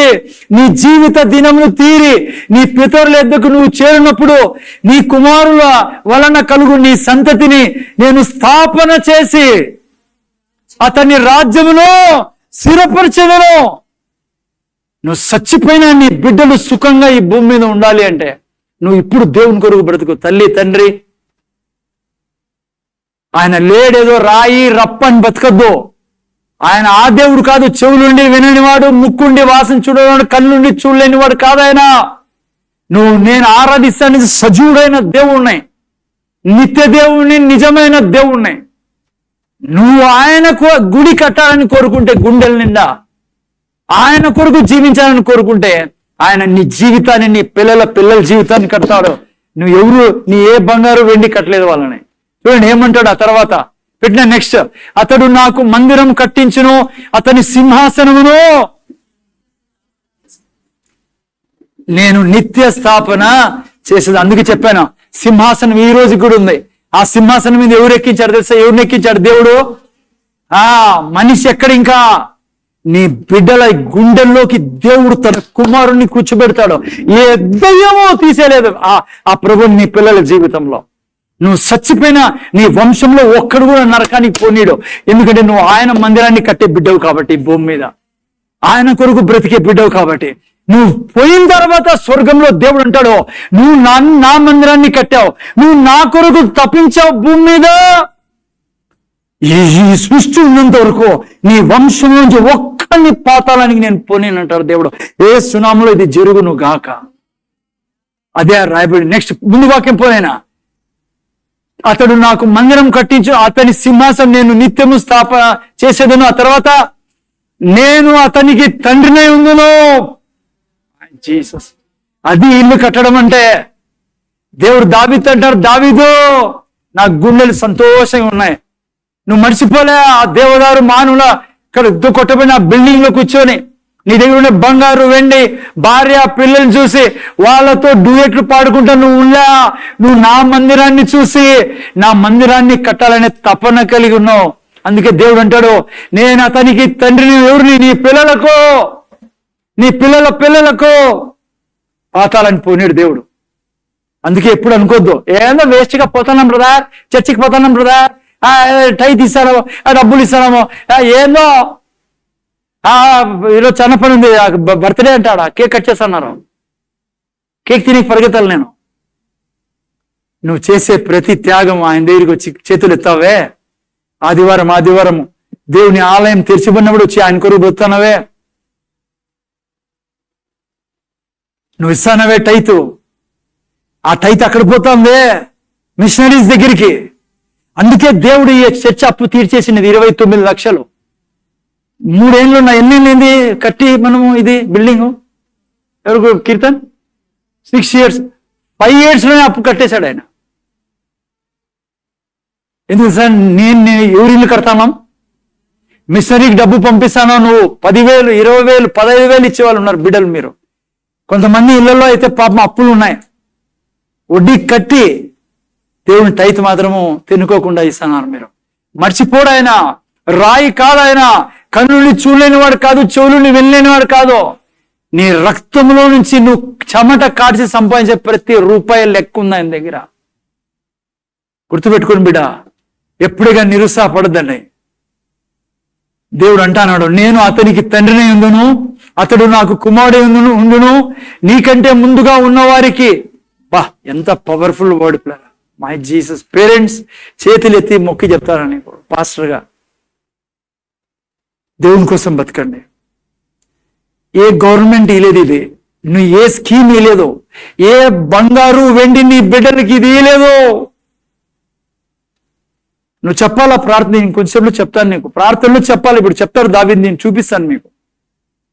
అతడు నా కుమారుడు, నీకంటే ముందుగా ఉన్నవానికి. సరే, నా కృపను నేను చూపక మానినట్లు అతనికి నేను నా కృపను చూపక మానను. My Jesus. ఆ గుండెల్లో పుట్టిన కోరిక, దావీదు గుండెల్లో ఉన్న కోరిక వాళ్ళ వంశాన్ని దీవించేట్లుగా చేసింది. సౌలు వంశాన్ని చేతి వదిలేరు దేవుడు. కానీ ఒక్క వ్యక్తి వలన ఈ రోజు కూడా దావీదు సంతానం ఆశీర్వాదింపబడిన సంతానంగా ఉంది పిల్లలు. What a life it is.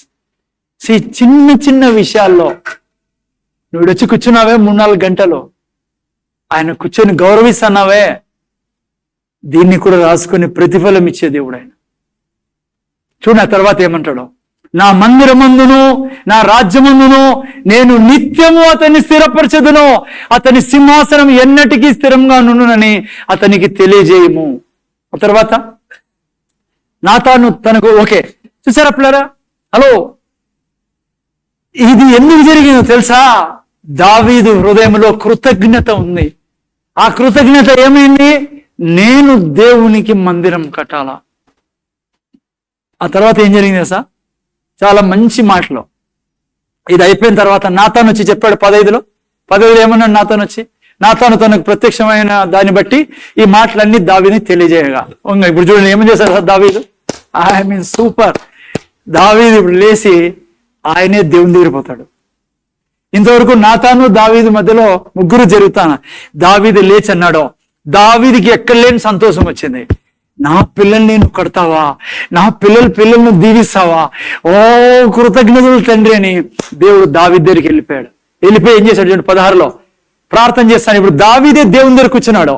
రాజైన దావీదు వచ్చి యెహోవా సన్నిధి కూర్చుండి ఇలాగ మనవి చేసెను, దేవా యెహోవా, నీవు నన్ను ఇంత హెచ్చులోనికి తెచ్చుటకు నేను ఎంతటి వాడను, నా ఇల్లు ఏమాత్రపది. జాగ్రత్త వినండి. దావీదు ఒక చాలా స్పెషల్ ఏమంటారు క్యారెక్టర్, ఏమంటారు తెలుగులో బుద్ధి, స్వభావం అంటే గుణం. మా జీసస్ ఇక్కడ కూర్చున్న ప్రతి ఒక్కరికి గుణం కావాలా. ఏం గుణం? ఏమనాల్సింది? ఆ రోజు గుళ్ళ చూసినప్పుడు అసలు రాళ్ళుండి చూడు, అట్లా తిప్పితే కొడితే నేను ఏమనుకున్నా, మా వాళ్ళందరూ చెప్పినారు భలే కొట్టినానని. ఆ గుణం లేదు దావీదు దగ్గర. ఆ రోజు సౌల్ని నేనే కదా వాడే చేస్తాడు. సౌలు వాడు పిల్లోడు, ఆ జీవితం కాదు. దావీదు అంటాడు, అయ్యా దావీదు వచ్చి యెహోవా సన్నిధికి ఇలాగ మనవి చేసిన ఏమని, నీవు నన్ను ఇంత హెచ్చులోనికి తెచ్చుటకు నేను ఎంతటి వాడను, నా ఇల్లు ఏమాత్రపోది. చూసారా, ఆ కృతజ్ఞత ఉండాలి. ప్రభువా, ఈరోజు ఏమన్నా నేను బట్టలు వేసుకుంటానన్నా, ఈరోజు నా దగ్గర ఏమన్నా ఉన్నానా, అయ్యా ఈరోజు ఈ మాట్లాడతానన్నా, అసలు ఈ జ్ఞాపకం ఉందన్నా, నువ్వే తండ్రి, నేను ఏ పాటి వాడిని, నీ కృపే కదా స్వామి నన్ను ఇంతవరకు తీసుకు. మీరు తెలుసా, మీరు నేను రక్షింపడమే గొప్ప విజయం పిల్లరా. ఎంతమంది బయట రాళ్ళ వెనకాల పరిగెడుతున్నారు, చెట్ల వెనకాల పరిగెడుతున్నారు, ఆవుల వెనకాల పరిగెత్తే వాళ్ళు, ఎద్దుల వెనకాల పరిగెత్తే వాళ్ళు పిల్లరా. ఒకప్పుడు మనం అంతే కదా. ఎంత గొప్ప కృప వచ్చింది. ఈరోజు ఆల్రెడీ స్వర్గంలో ఉన్న వాళ్ళం మనం. మన నివాసస్థలం ఆల్రెడీ స్వర్గం పిల్లరా. ఆల్రెడీ దేవునికి పుట్టిన వాళ్ళం. ఎవ్వడే కానీ సృష్టిలో నిన్ను నన్ను దేవుడి నుంచి దూరం చేయలేరు. ఆల్రెడీ రిజిస్టర్డ్ ఆధార్ కార్డు తీసుకున్న వాళ్ళము. మన పౌరస్థితి ఎక్కడుంది? పరలోకం ఉంది పిల్లరా. మన తండ్రి ఎవడు? దేవుడు. మన చుట్టూ దూతల్ని కాపలా పెట్టాడు మన తండ్రి. బీదరికం లేదు, మరణం లేదు, శాపం లేదు. ఏ చెడు లేని జీవితం ఇది. మతం కాదు ఇది. దేవునికి పుట్టి దైవత్వంలో జీవించడం. ఇక్కడ దేవునితో పాలిభాగస్తులయ్యాం మనం. అందుకే శరీరంలో ఎవరు జీవిస్తున్నారు? దేవుడు. సాక్షాత్తు దేవుడు నీ నా శరీరంలో ఉండేది. మానవత్వము దైవత్వంలోనికి చేరింది రక్తము ద్వారా. ఆ జీవితం మీరు నేను కలిగి ఉండేది. ఇప్పుడు అర్థమైందా బిడ్డ?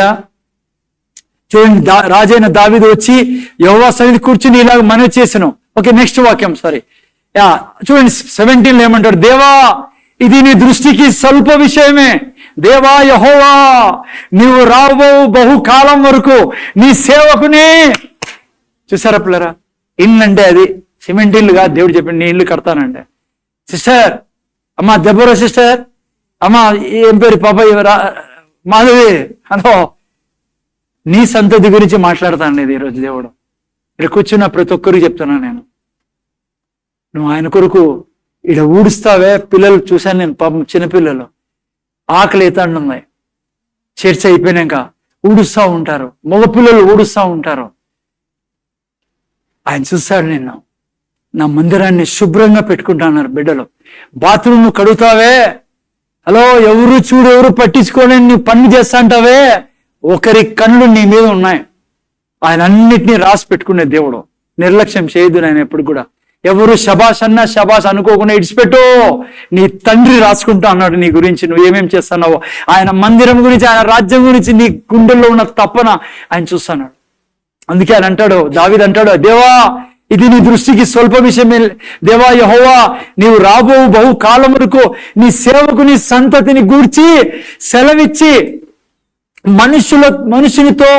మనుషులు మాట్లాడినట్లు దయ పాలించి నాతో మాట్లాడి నా సంతతి ఘనత చెందునని మాట ఇచ్చి ఉన్నావు. Okay, next.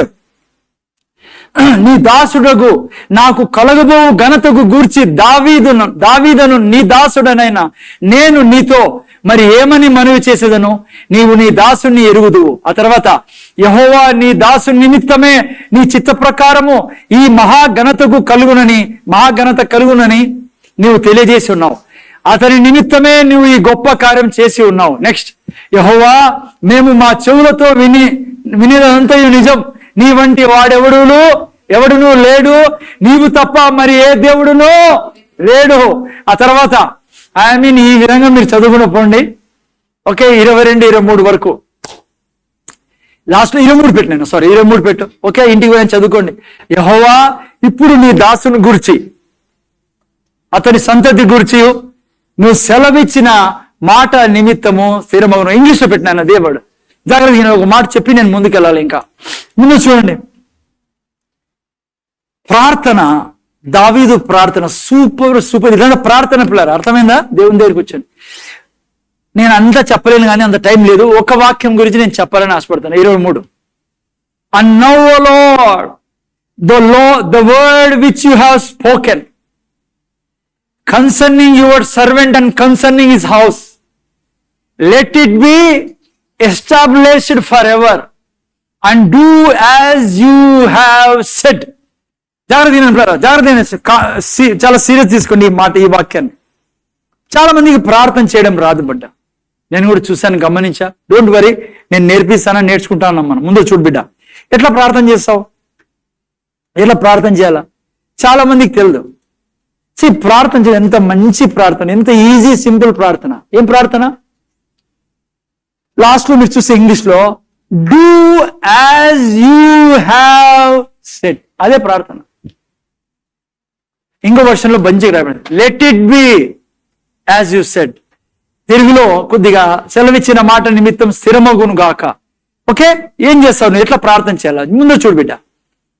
అనుక్షణం నా ప్రార్థన ఇదే ఉండాలి. చాలా మందికి అందుకే నేను ఎప్పుడు చెప్తాను ఈ చర్చిలో, ప్రార్థన కంటే వాక్యం ముఖ్యం. ఎందుకంటే నువ్వు ప్రార్థనలో పోయి ఏం ప్రార్థన చేస్తావు వాక్యం లేకుంటే? చాలా మంది క్రైస్తవ సమాజంలో ప్రార్థన నంబర్ 1 అంటారు. No, prayer is not number 1. Prayer is our responsibility, our life. That's మనం ఉండేదే దానికోసం. బట్ నంబర్ 1 వర్డ్ దేవుని వాక్యం. ఎందుకంటే దావీదు ఏం చేశాడు ప్రార్థనలో పోకముందు? ఏముంది దావీదు దగ్గర చెప్పండి? వాక్యం ఉంది, అప్పుడే ప్రార్థన చేయగలిగాడు. ఏం వాక్యం ఉంది? ఇప్పుడు ఏం ప్రార్థన చేశాడు దావీదు చెప్పండి? దావీదు అన్నాడు, ఇది చేస్తానన్నా థ్యాంక్ యూ, ఇది చెయ్యి, లెట్ ఇట్ బి. అదే కదా, do as you have said. అదే ప్రార్థన అంటే. నువ్వు కుటుంబం కొరకు, నీ కొరకు ఎప్పుడు ప్రార్థన చేసిన ఏం ప్రార్థన చేస్తావు? తండ్రి, ఇదిగో నీ వాగ్దానం, ఇదిగో నువ్వు చెప్పావు, ఇది లెట్ ఇట్ బి, ఇది చెయ్యి తండ్రి, నువ్వు చెప్పావు చెయ్యి తండ్రి. ఇంగ్లీష్లో బాగా, నాకు తెలుగులో ఏం చెప్తారు? Has you said. నువ్వు చెప్పినట్టే చెయ్యి తండ్రి, నువ్వు చెప్పినట్టే చెయ్యి యేసు నామములో. ఉదాహరణకి దినమంతా తండ్రి నువ్వు నన్ను వెలుగన్నావు, నువ్వు చెప్పినట్లే చెయ్యి. నువ్వు నన్ను రోగుల్ని స్వస్థపరచమన్నావు, నువ్వు రోగుల మీద చేయి పెడితే రోగులు స్వస్థత పొందుకుంటారన్నావు, నువ్వు చెప్పినట్లే చెయ్యి. చూడండి ఎంత మంచి ప్రార్థన. This is the prayer. చాలా మంది ఓ అని ఏడ్చుకునే వాళ్ళు, పాపం కొడుకునే వాళ్ళు, ఏదో రకరకాల కొన్ని మంచి వాళ్ళు ఉన్నారు.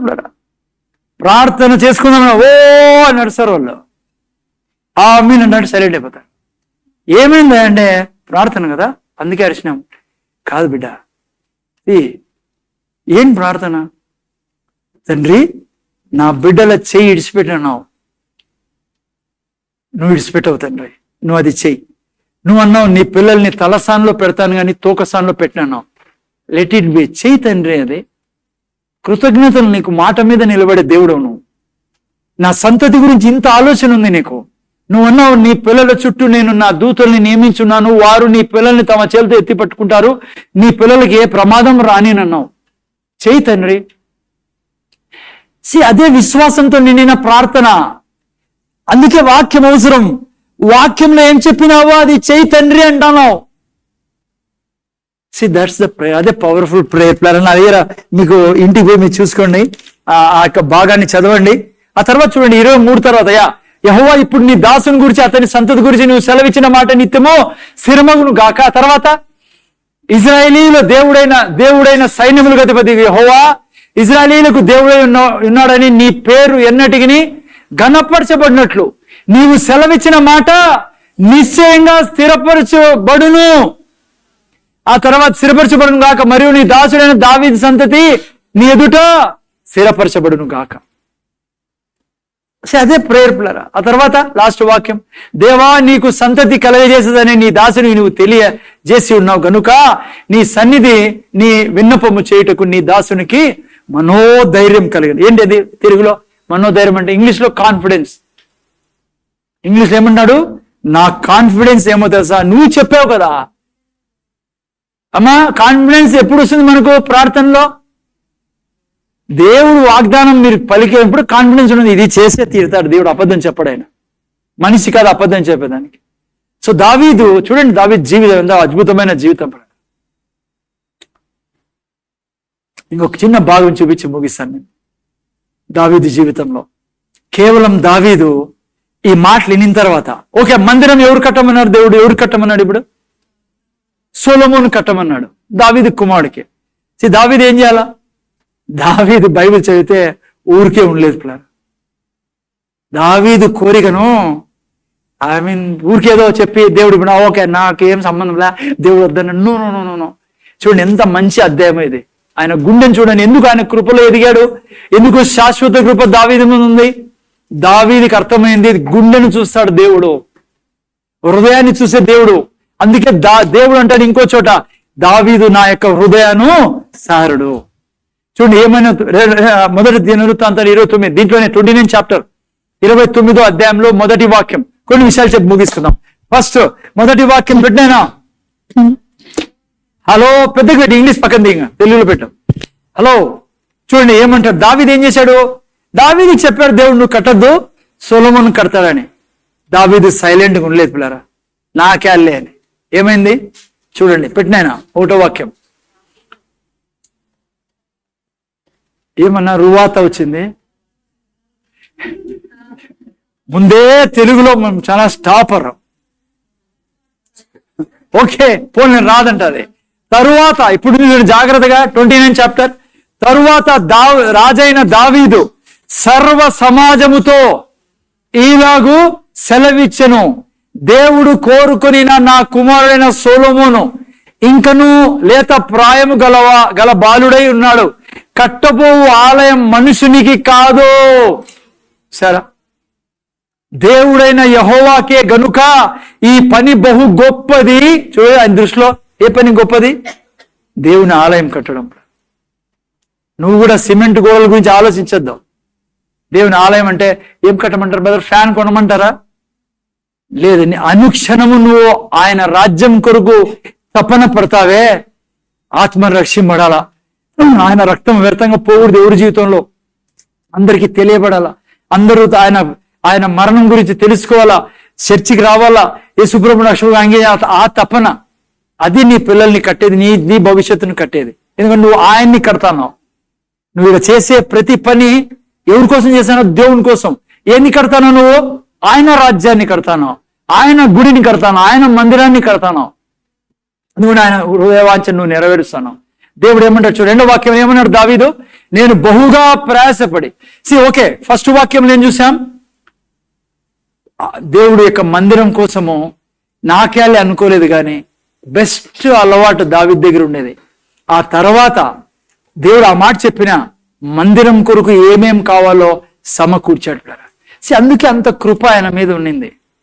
దేవుడు ఏం చెప్పాడు? నాకు మందిరమే వద్దన్నాడు. యాక్చువల్గా దేవుడు అంటాడు, నేను మందిరంలో ఆడుంటాను, నేను దేవుణ్ణి. కానీ మీరు కోరుకుంటున్నారు కాబట్టి మందిరం కట్టేదానికి, నేను నీ కుమారుడిని కట్టేదానికి పర్మిషన్, ఎందుకంటే నేను నీతో వేరే పనిలో ఉన్నా. ఏంటి ఆ పని? నిన్ను కడతా నేను. అర్థమైందా?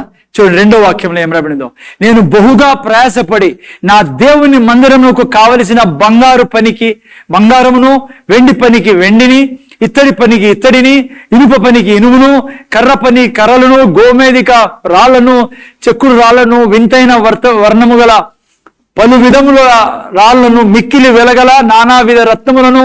చూడండి ఏం చేస్తాడు ఆయన, తెల్ల చలోరాయి విశేషంగా సంపాదించి తిని. హలో, ఓకే, ఏమని రాబడింది? ఆ తర్వాత చూస్తే మీరు పిల్లలు ఎంతో కష్టపడి ప్రయాసపడి ఏం చేశాడు? బంగారు, వెండి, ధనాన్ని అంతా సమకూర్చాడు. పిల్లలు, మీరు టైం లేదు కానీ మీరు ఇంటికి పోయి మొదటి దినవృత్తాంతాలు 17 చదివినాం, 18వ అధ్యాయం చదివితే ఎప్పుడైతే దేవుడు అన్నాడో సొలొమోను కడతాలే మందిరం అని, ఆ తర్వాత దావీదు కూర్చోలేదు. పిల్లరా, ఏం జరిగిందో తెలుసా? 18వ అధ్యాయం చదివితే దేశాలకి వెళ్ళి యుద్ధం చేసేవాడు దావీదు. యుద్ధం చేసి అక్కడ బంగారాన్ని తీసుకొచ్చేవాడు. రాజ్యాలన్నీ వశపరుచుకొని, ఎందుకు? మందిరం కట్టాలా, వెండి కావాలా, బంగారు కావాలా, రాజ్యాన్ని వశపరుచుకొని ఆ రాజుల్ని పన్ను కట్టే విధంగా చేసుకున్నాడు. ప్రపంచంలోనే దేవుని మందిరం, ఈ మందిరం లాంటి ఇంకో మందిరం ఉండకూడదని దావీదు యొక్క ఆఖరి దప్పిక. చిన్న ఇన్ఫర్మేషన్ చెప్తున్నా మీకు, అసలు ప్రపంచం యాదాని కోసం కొట్లాడుతుంది ఈరోజు. దావీదు కట్టిన మందిరం కోసమే. చూసారా, ప్రపంచం యాదాని చుట్టూ తిరుగుతుంది ఇప్పుడు. ఈరోజు పెట్రోల్ రేటు, గ్యాస్ రేట్లు కారణం ఎవరు? మందిరం. అందుకే నా దేవుడు సజీవుడు. కథ కాదు ఇది, అనగనగా ఒక రాజు నేను కాదు, ఆ రాజు ఇప్పటికీ ఉన్నాడో.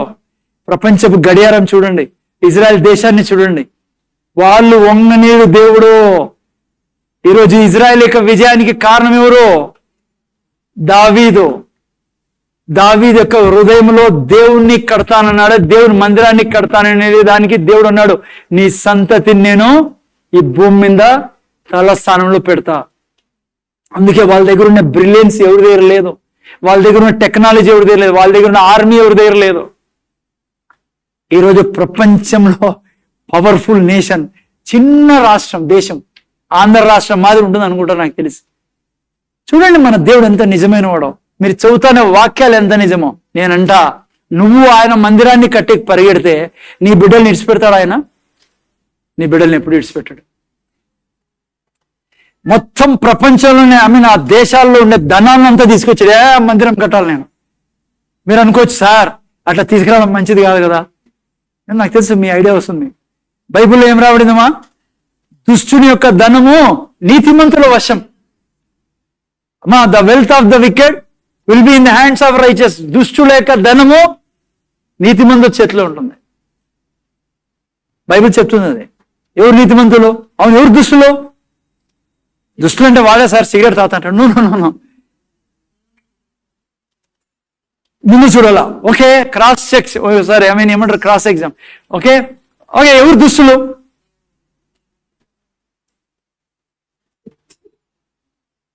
అదే తప్పు చేశారు. ఈ యొక్క కాంటెక్స్ట్ లో దుష్టులు ఎవరంటే దేవుని డబ్బు మీద కూర్చున్న వాళ్ళు. చాలా క్రిస్టియన్స్ కూడా ఉన్నారు దుష్టులు.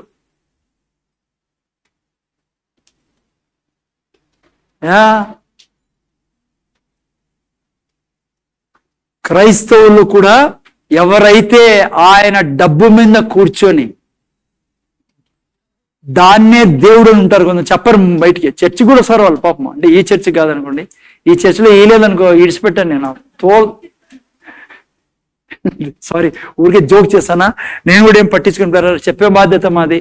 2-3 సార్లు నువ్వు దేవుడి కంటే పెద్దోడు అయిపోయినావు, దేవుడికి ఇవ్వు, దేవుడికి ఎవరు కూడా రానావు, ఎంత నష్టపోతుందో నేను ఇంకా చెప్పజేవన్నీ కొన్ని ఒక 2-3 నెలలు చెప్పాను నేను డబ్బు గురించి. కొంతమంది మీ పాస్టర్ డబ్బు గురించి చెప్తున్నారు అన్నారు. నాకు ఎవరైనా ఏమని చెప్ప, నాకు తెలిసి ఏం చెప్పాలో, నా సంఘం ఇది, నా దేవుడు నేను కలిసి ఈ సంఘాన్ని కడతాననేది ఆయన కృప ద్వారా. ఓకే, ఇంకా మళ్ళీ ధనం గురించి చాలా మాట్లాడతాము, అయిపోయింది సిరీస్ అది. ఓకే, విషయం చూడండి జాగ్రత్తగా. Don't sit on God's money. దేవుని డబ్బు మీద కూర్చోవద్దు. అందుకే దేవుడు ఏమన్నాడు, ఇచ్చి నన్ను టెస్ట్ చేయి అన్నాడు. దేవుడు పరీక్ష పెట్టుకో, ఆకాశ వాకులు తెరిచి పట్టజాలంత విస్తారంగా దీవెనలు కుమ్మరిస్తానన్నాడు. అర్థమైందనైనా మీకు? హలో. సో దావీదు ఏం చేశాడు, అంతా తీసుకొచ్చాడు. ఓకే, ఆ తర్వాత చూడండి ఏం చేస్తాడు. దావీదు ఎంత ఇచ్చాడు తెలుసా దేవునికి? ఎంత ఇచ్చింటాడు మీ లెక్క ప్రకారము? చదవండి నెక్స్ట్ వాక్యం. మరియు నా దేవుని మందిరం మీద నాకు కలిగి ఉన్న ఏం చేత ఏం కలిగి ఉన్నలా? బాగుంది తెలుగులో మక్కువ. డిజైర్. నీకు కూడా డిజైర్ ఉండాలా. నేను డబ్బొద్దు, మంచిది నువ్వు ఇస్తాను, దేవునికి కృతజ్ఞతలు. నీకు దేవునికి మధ్య సంబంధం. నేను అంటానేది మందిరం కట్టే విషయం. ఏంటి సార్ సిమెంట్ గోడలు కట్ట ఏమైనా కట్టమంటారా? నో. నీ సిమెంట్ వద్దు, నువ్వు నీ ఇటుకలు వద్దు, నువ్వు కావాలా? ఇడ నీ కొరకు పిలుపు ఉంది. నువ్వు వచ్చి ఇక్కడ ప్రార్థన చేస్తావు, నువ్వు వచ్చి కూర్చుంటావు, నువ్వు వచ్చి దేవుని మందిరం కొరకు నీ మక్కువ చూపిస్తావే, నీ మాటతో క్రియలతో ప్రతి క్షణం అది కాలా. ఇదిగో నీ పిల్లలు అక్కడ ప్లే చేస్తున్నారే, అది మక్కువ అంటే. నీ పిల్లలు మధ్యాహ్నము ఆకలి అయితేనే ఎండలో చూసే వీళ్ళు ఇక్కడ క్లీన్ చేస్తారే, అది నీ డబ్బు ఎవరు కాలా? ఆయన 1000 మందిని పెట్టుకోవాలి, దూతలే పెట్టుకోవాలి ఆయన పనిచేయడానికి. ఆయనకి ఇక్కడ లోపల నా తండ్రిలే పిల్లలు సరే 1000 కిలోమీటర్లు ట్రావెల్ చేసి ఇక్కడ కూర్చున్నారు పిల్లలు. కొంతమంది ఒకరు పేరు ఇడిచి పెడితే మళ్ళీ బాధపడతారు. మీరు అందరూ కష్టపడతారు. పావని వీళ్ళందరూ ఉన్నారు, యూత్ అంతా. పాప కావ్య, కళ్యాణి, VBS అంటానట్లే సెలవులు పెట్టుకొచ్చినారు బిడ్డలు. సెలవుల్లో ఏదో పెట్టుకొచ్చినారు వాళ్ళు. ఈడే ఉండి వారం 10 రోజులు. వాళ్ళకేం లేదా? అవసరమా? ఎందుకు ఇవన్నీ చేస్తానేది? అది మక్కువ అంటే. ఏదో నేను డబ్బులు ఇచ్చినానులే, టైట్ ఇచ్చినా, ఆడ పడేసిన, పాస్టర్ చూసుకో, నేను వస్తా రాకుండా చర్చికి. ఎవడికి కావాలండి డబ్బులు? హలో, మారండి కొద్దిగా మనసు. అందరూ మంచోళ్ళు, మీరు మనల్ని ఏ చర్యలు లేరు. But I want everything should be clear year. అమ్మా, మెటర్నిటీ లీవ్ వాళ్ళు కొద్దిగా జాగ్రత్తగా ఉండండి. కొద్దిగా పెళ్లి చేసిన చాలా మంది ఉన్నారు. ఆదిలక్ష్మి స్ట్రైట్ గా చూస్తుంది పెళ్ళి అంటానట్లే, జాగ్రత్త. పెళ్ళి అయినాక మళ్ళీ కనపడకుండా పోయావు. ట్యానికి రండి. ఇప్పుడు వచ్చిన అసలైన పాయింట్ మీద వచ్చాను చూడండి. ఇప్పుడు నేను ట్యానికి రాలా, అది కూడా మక్కువే. అందరూ వాళ్ళు పాడుకొని చేసుకొని ఆ తర్వాత పోతా, అది కాదు, అది భక్తి కాదు. అది జ్ఞాపకం చేసుకో ఆయన రక్తాన్ని, ఆయన జీవితాన్ని. నేనేం చెప్పాలనుకుంటానా ఈరోజు? నీ డిజైర్ కావాలి ఆయనకి. నీ డిజైర్, కోరిక, మక్కువ. ఏం చేశాడు? నేను ఆ ప్రతిష్ఠితమైన మందిరం నిమిత్తము సంపాదించి ఉంచిన వస్తువులు గాక నా సొంతమైన బంగారమును వెండిని నా దేవుని మందిరం నిమిత్తం నేను ఇచ్చేదను. ఆ తర్వాత గదుల గోడల రేకు మూతకును బంగారు పనికిని బంగారమును, వెండి పనికి వెండి, అంతా దావీదు ఇచ్చినది. చేయు ప్రతి విధమైన పనికి 6000 మనుగుల ఓఫీరు బంగారును, 14,000 మనుగుల పుటము వేయబడిన వెండిని ఇచ్చుచున్నాను. ఈ దినమున యెహోవా ప్రతిష్ఠితముగా మనపూర్వకంగా ఇచ్చు వారు ఎవరైనా మీలో అక్కడ ఉన్నానా? 4వ జాగ్రత్త వినండి. ఎంత ఇచ్చారు తెలుసా? లెక్క ప్రకారము, ఇప్పుడు ఉండే లెక్క ప్రకారము దాదాపు అరౌండ్ $3 బిలియన్ అని జ్ఞానులు లెక్కేసినారు. ఒక్కడిచ్చినది కానుక, దావీదు జేబులో నుంచి ఇచ్చినది, రాజుగా కాదు, తన యొక్క సంపాదనలో నుంచి ఇచ్చినది. దాదాపు I don't know exactly $3 billion మందిరానికి ఇచ్చినది. అందుకే ఆయన సింహాసనము సృష్టి ఉన్నంత వరకు స్థిరంగా ఉంటుంది. సృష్టి ఉన్నంత వరకు, ఆయన ఉన్న ఎంతవరకు ఉందో సృష్టి దేవునికి తెలుసు. ఎందుకంటే ఆ సింహాసనం ఎవరు కూర్చుంటారు? యేసు ప్రభు. ఏమని పిలుస్తారు యేసు ప్రభుని? చెప్పాలి, ఏమని పిలుస్తారు యేసు ప్రభుని? దావీదు కుమారుడా. బిడ్డా, చేతులు ఎత్తి చెప్తున్నా మీకు, తల్లిదండ్రులైన మీకు, కుటుంబాలకి, ఆయన కొరకు బ్రతకండి. గుండెల నిండా ఆయన కొరకు తప్పించండి. ఇంకా ఏం చేసిన పనిలే. నీ బిడ్డల్ని, నీ పిల్లల్ని, మనవుల్ని, మనవరాల్ని, నువ్వు ఈ భూమి మీద ఉన్నంత వరకు, అసలు ఈ సృష్టి ఉన్నంత వరకు నీ వంశం నుంచి ఒక్కడిని నరకానికి పోనీడు దేవుడు. ఒక్కడిని నరక సింహాసనం మీద కూర్చోబెడతారు అందరినీ. వాళ్ళని కూర్చోబెట్టాలి లేదా? దావీదు వంశం ఏంటి సింహాసనం మీద అంటే అసలైన పాయింట్. మళ్ళీ మీరు అట్లా వెళ్ళిపోతారేంటి? నరకానికి పోకుండా స్వర్గంలో ఉండడం సింహాసనం అంటే. ఆయన వంశంలో నుంచి ఎవరిని పోనీలే దేవుడు. నీకు నాకు పుట్టే ఎవ్వడు కూడా నరకానికి పోకూడదు. ఇక్కడ నేను బతికే ఆ బ్రతుకు వలన నా మనవుళ్ళు, మనవరాళ్ళు, రాబోయే తరాలు దేవుణ్ణిలో ఉందురుగాక. నమ్మకంగా బ్రతుకుదాం. ఆ తర్వాత చూడండి 6వ వాక్యం నుంచి చిన్న మాట చెప్పి నేను ముగిస్తాను లాస్ట్. చూడండి 6వ వాక్యం ఏమంటే, అప్పుడు పితరులు, 5వ వాక్యం పెట్టినా, ఇవన్నీ దేవుడు వాళ్ళ ఎదుట చెప్పాడు, సమాజం ఎదుట. ఎందుకు? పొగుడుకోవడానికి కాదు, గర్వంతో కాదు, వాళ్ళని ప్రోత్సహించదని. ఎవరికి? ఇజ్రాయెల్ జనాంగానికి. చూడండి ఏమైందో. ఆ దినమున యెహోవాకు ప్రతిష్ఠితంగా మనఃపూర్వకంగా ఇచ్చేవారు ఎవరైనా మీలో ఉన్నారా? ఆయన ఇచ్చిందే కాదు. జాగ్రత్త, ముందు ఒక మాట చెప్తా. యూట్యూబ్ లో చాలా మంది ప్రీచర్స్ ఈరోజు ఐశ్వర్యం గురించి మాట్లాడే ప్రీచర్ ని అక్యూజ్ చేస్తా అంటారు. అక్యూజ్ అంటే ఏమో తెలుగులో తప్పు. మాట్లాడొద్దండి డబ్బు గురించి మాట్లాడే పాస్టర్లు సరైన పాస్టర్లు కాదని. సైతాను ఆ మాటలు వాళ్ళ నోట్లో పెడతాండి. నేను ఓపెన్ గా చెప్తాను మీకు. ఎందుకు తెలుసా? సాతాను కోరిక ఏంటంటే సంఘాల్లో ఉండే క్రైస్తవులు బీదరికంగా ఉండాల. వానికి బాగా తెలుసు, ఇవ్వడం నేర్పిస్తే సంఘానికి, వాళ్ళు ఇవ్వడం మొదలు పెడితే దేవుడు వాళ్ళకి ఆకాశ వాకిలు తెచ్చి ఇస్తాడు. సంఘంలో ధనం ఉంటుంది, ఆ ధనాన్ని దేవుని కొరకు వాడతారని, సంఘంలో ఉన్న వాళ్ళు బీదలుగా ఉండాలని ఐశ్వర్యం ఇచ్చే విషయం మాట్లాడకుండా చేస్తాడు సైతాను. నిజమైన పాస్టర్ ఎవరో తెలుసా? ఐశ్వర్యం గురించి నీకు ప్రతి ప్రీచింగ్ లో చెప్పేవాడు. ప్రతి ప్రీచింగ్ లో డబ్బు గురించి నీకు చెప్పేవాడు. అతని నిజమైన పాస్టర్. ఎందుకంటే నిన్ను ప్రేమించి నువ్వు ఇస్తే దేవుడు నీకు ఇస్తాడని చెప్తాడు. దాచిపెట్టే వాళ్ళే మనుషులకు భయపడి వాళ్ళు నీ జీవితాన్ని, చాలా మంది జీవితాలు ఐశ్వర్యం లేకుండా చేసి, ఆ దేవుడి నుంచి వచ్చే డబ్బులు లేకుండా చేసి. దేవుడు యొక్క ప్రిన్సిపల్ ఏంటి? నువ్వు ఇవ్వలేదనుకో, చెప్పలేదనుకో పాస్టర్ ఇవ్వాలని, నువ్వు ఇవ్వకుంటే ఏమవుతుంది? నువ్వు బెదిరికంలో ఉంటావు. ఇప్పుడు చెప్తున్నా మంచి పాస్టర్ ఎవరో చూడండి, అక్కడ ఏం రాబడిందో 5వ వాక్యంలో. ఇప్పుడు చదివాం కదా, ఈ దినమున యెహోవాకు ప్రతిష్ఠితముగా మనఃపూర్వకంగా ఇచ్చేవారు ఎవరైనా మీలో ఉన్నారా? నేనిచ్చాను, మీరు ఇవ్వండి. ఎవరి కోసము? దేవుని మందిరం కట్టేదానికి. ఎవరి కోసం మీ దగ్గర అడుగుతానేది? దేవుని మందిరం కట్టేదానికి. అదే సరైన. అదిగే దేవుని హృదయానుసారుడు ఏం చేస్తాడో తెలుసా? చర్చిలో మిమ్మల్ని ఇమ్మంటాడు. యేసుప్రభు ఏం చెప్పాడు? క్యాష్ బాక్స్ దగ్గర నేను కూర్చొని, ఏమంటాడు క్యాష్ బాక్స్ తెలుగులో? కానుక పెట్టి దగ్గర కూర్చొని ఏమన్నాడు? మీరు నేనైతే డోర్ తెరిచి పోవా ఇటు నుంచి అనేవాళ్ళం. ఎవరిని? ఎందుకంటే ఏం చేశాడు యేసుప్రభు? అసలు బాక్స్ దగ్గర కూర్చోకూడదు. కూర్చున్నాడు పోయి.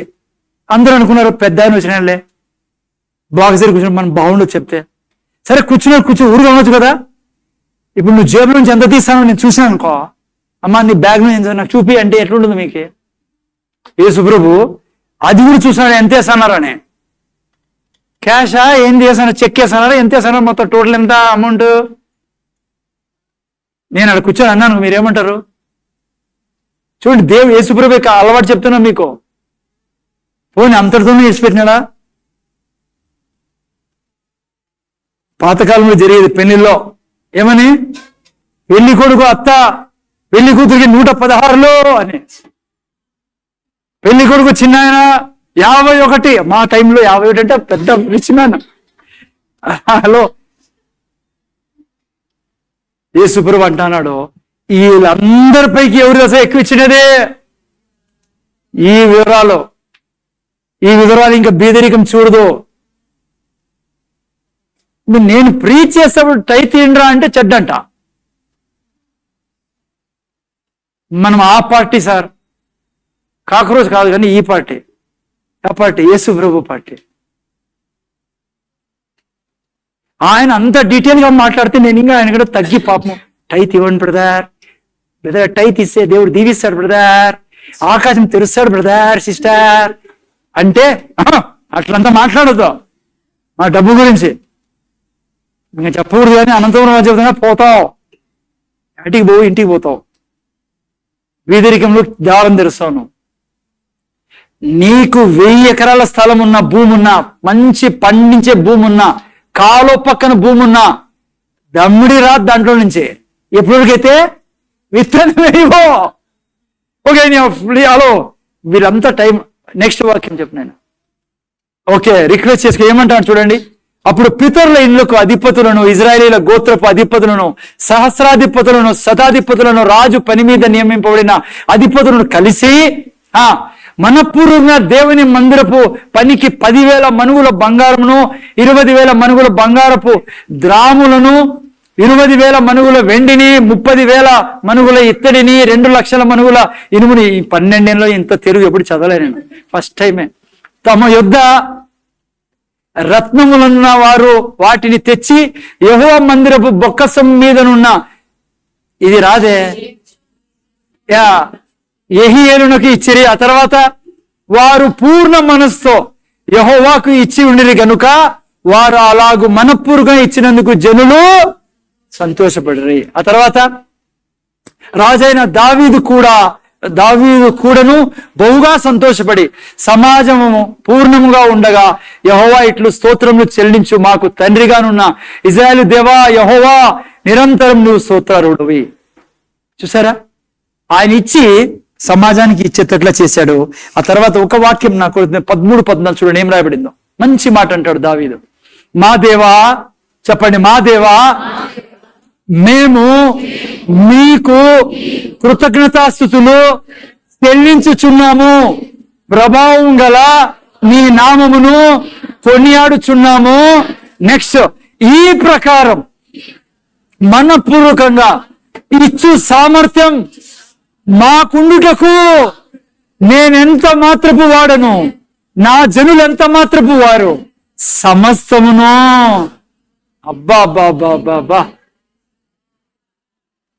సమస్తమును నీ వలనే కలిగను కదా, నీ స్వసంపాద్యములో కొంత మేము ఇచ్చి ఉన్నాము.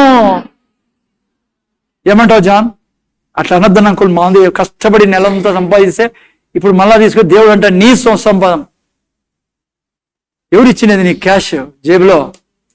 నేను చెప్తున్నా, యెహోవా ఆశీర్వాదము ఐశ్వర్యం ఇస్తుంది బిడ్డ. అది డిజైర్ ఉంటే నీలో, దేవుని మందిరం కోసం, దేవుని రాజ్యం కోసం, దేవుని కోసము దేవుడు అంటాడు నేను నీ ఇల్లు కడతా, నీ తరాలని కడతా నేను. అందుకే నేను చెప్తున్నా బిడ్డ, సక్సెస్ ఎవరిదాగా ఉందో, కృప కావాలా నీకు చేయాల్సిన పనులన్నిటికీ కృప కావాలా, శక్తి కావాలా. కృప ఏం చేస్తుంది? శక్తి ఇస్తుంది. ఎక్కడుంది? నీ డిజైర్ లో ఉంది. నువ్వు దేవుని వెనకాల డిజైర్ కలిగి ఉంటే, దేవుని కొరకు డిజైర్ కలిగి ఉంటే కృపలో నువ్వు కృప ఎదుక్కుంటూ పోతుంది. ఇప్పుడు మీకు అందరికీ ఒక డౌట్ వచ్చిండొచ్చు, సార్ మొత్తం ఇచ్చేశాడు దావీదు, ఆ తర్వాత ఏం సార్ దావీది పని అని. తెలుసా దావీదు చనిపోయినప్పుడు ఏ స్థితిలో ఉన్నాడు దావీదు? ఒక వాక్యం చదవండి చాలు, 2 వాక్యాల 27-28 ఇదే అధ్యాయం. చూడండి దావీదు యొక్క ఫైనల్ కండిషన్. ఇంత ఇచ్చేశాడు కదా, దాదాపు $3 బిలియన్, మిలియన్ కాదు $బిలియన్ అంట. ఏం మిగిలిండు సార్? అంతా ఇచ్చేశాడు. మనం చాలాసార్లు అనుకున్నాం, టైత్ ఇచ్చాను ఏం మిగిలింది సార్ అంతా ఏం సార్? అప్పుడు గుండెలో ఆనందంతో ఈ దేవునికి ఇచ్చేవాడు. సనుక్కుంటే గొనుక్కుంటే ఇస్తే ప్రయోజనం, దాంతో నీకేం రాదు. ఆయన ఇస్తారని ఆస్తి ఇయ్యాల. ఆయన తన స్వర్గబ్దాన్ని తీర్చే దేవుడు. చూడండి ఎంత ఆస్తి ఉంది. అతడు ఇజ్రాయేలీలను ఏరిన కాలము 40 సంవత్సరంలో, హెబ్రోనులో 7 సంవత్సరములు, యెరూషలేములో 33 సంవత్సరములు. ఎవరు? దావీదు. చూడండి, అతడు వృద్ధాప్యము వచ్చిన వాడై ఐశ్వర్య ప్రభావములు కలిగి మంచి ముదిమెలో మరణం పొందెను. అతని తర్వాత అతని కుమారుడైన సొలొమోను అతనికి మారుగా రాజయ్యను. ఐశ్వర్య ప్రభావములు. లాస్ట్ వరకు నేను చెప్తున్నా బిడ్డ, అలా ముందు ముగిసానండి. ముందు చూడండి, నాకు చాలా డిజైర్ ఇది, మనందరికీ ఇదే జరగాల యేసునామములో. మనం అట్లా చచ్చిపోకూడదు బిడ్డ. కోపించుకొని పొడిపించుకొని, అర్థమే, కోపించుకొని పొడిపించుకొని మందులు వేసుకుంటా. మీరు నేను ఎలా చచ్చిపోలే? చనిపోయేటప్పుడు ఐశ్వర్యం ఉండాలి మన దగ్గర, నీతితో వచ్చినది. ఎవరు ఇలా డబ్బు మనకి? దేవుడు. ప్రభావంతో చనిపోలే పిల్లరా. ఎలా ప్రభావంతో అంటే మంచి ఆరోగ్యంతో, మంచి అన్ని కలిగి, మనం చనిపోయేటప్పుడు అందరూ అనాలా, ఈ వ్యక్తి భూమి మీద వచ్చిన దానికి దేవునికి కృతజ్ఞతలో ఈ వ్యక్తి జీవితం ద్వారా నేను ప్రభావం పొందుకున్న, లాంటి ఈ వ్యక్తి జీవితం నన్ను ఆశీర్వదించని చెప్పాలి. అది ప్రభావం. ఇలా రోగాలతో కష్టాలతో పోతే ఫస్ట్ ముందు మంచిరా. No don't do that. ఏం చేయాలి దానికి? ఏం చేయాలి బ్రదర్? ఏం లేదు. బ్రతికినంత కాలము గుండెల నిండా ఆ దేవుడు ఎవరైతే ఊపిరిచ్చాడో, ఎవరైతే మన కొరకు ప్రాణం పెట్టి మనల్ని నీతిమంతుగా చేశాడో ఆ ప్రభు కొరకు బ్రతుకుదాం పిల్లరా. ఆయన కొరకు బ్రతికినప్పుడు, ఆయనే నీ డిజైర్ గా మారినప్పుడు, నీ భర్తని, నీ పిల్లల్ని, నీ మనం వెళ్ళిపోయినా కూడా దేవుడు దీవిస్తానే ఉంటాడు. నిజం ఇది పిల్లరా. నాదే టైం లేదు. ప్రాక్టికల్ గా అనేక ఫ్యామిలీస్ గుర్తొస్తానే నాకు. నేను చాలా ఫ్యామిలీస్ గురించి విన్నా. ఇప్పుడు కూడా బ్రతుకున్నారు వాళ్ళు. వాళ్ళ తాతలు ట్రాక్స్ పంచేవాళ్ళంట. ఒక సిస్టర్, మా మిసెస్ డానియల్ ఉండేది, మొన్న కూడా చూసాం.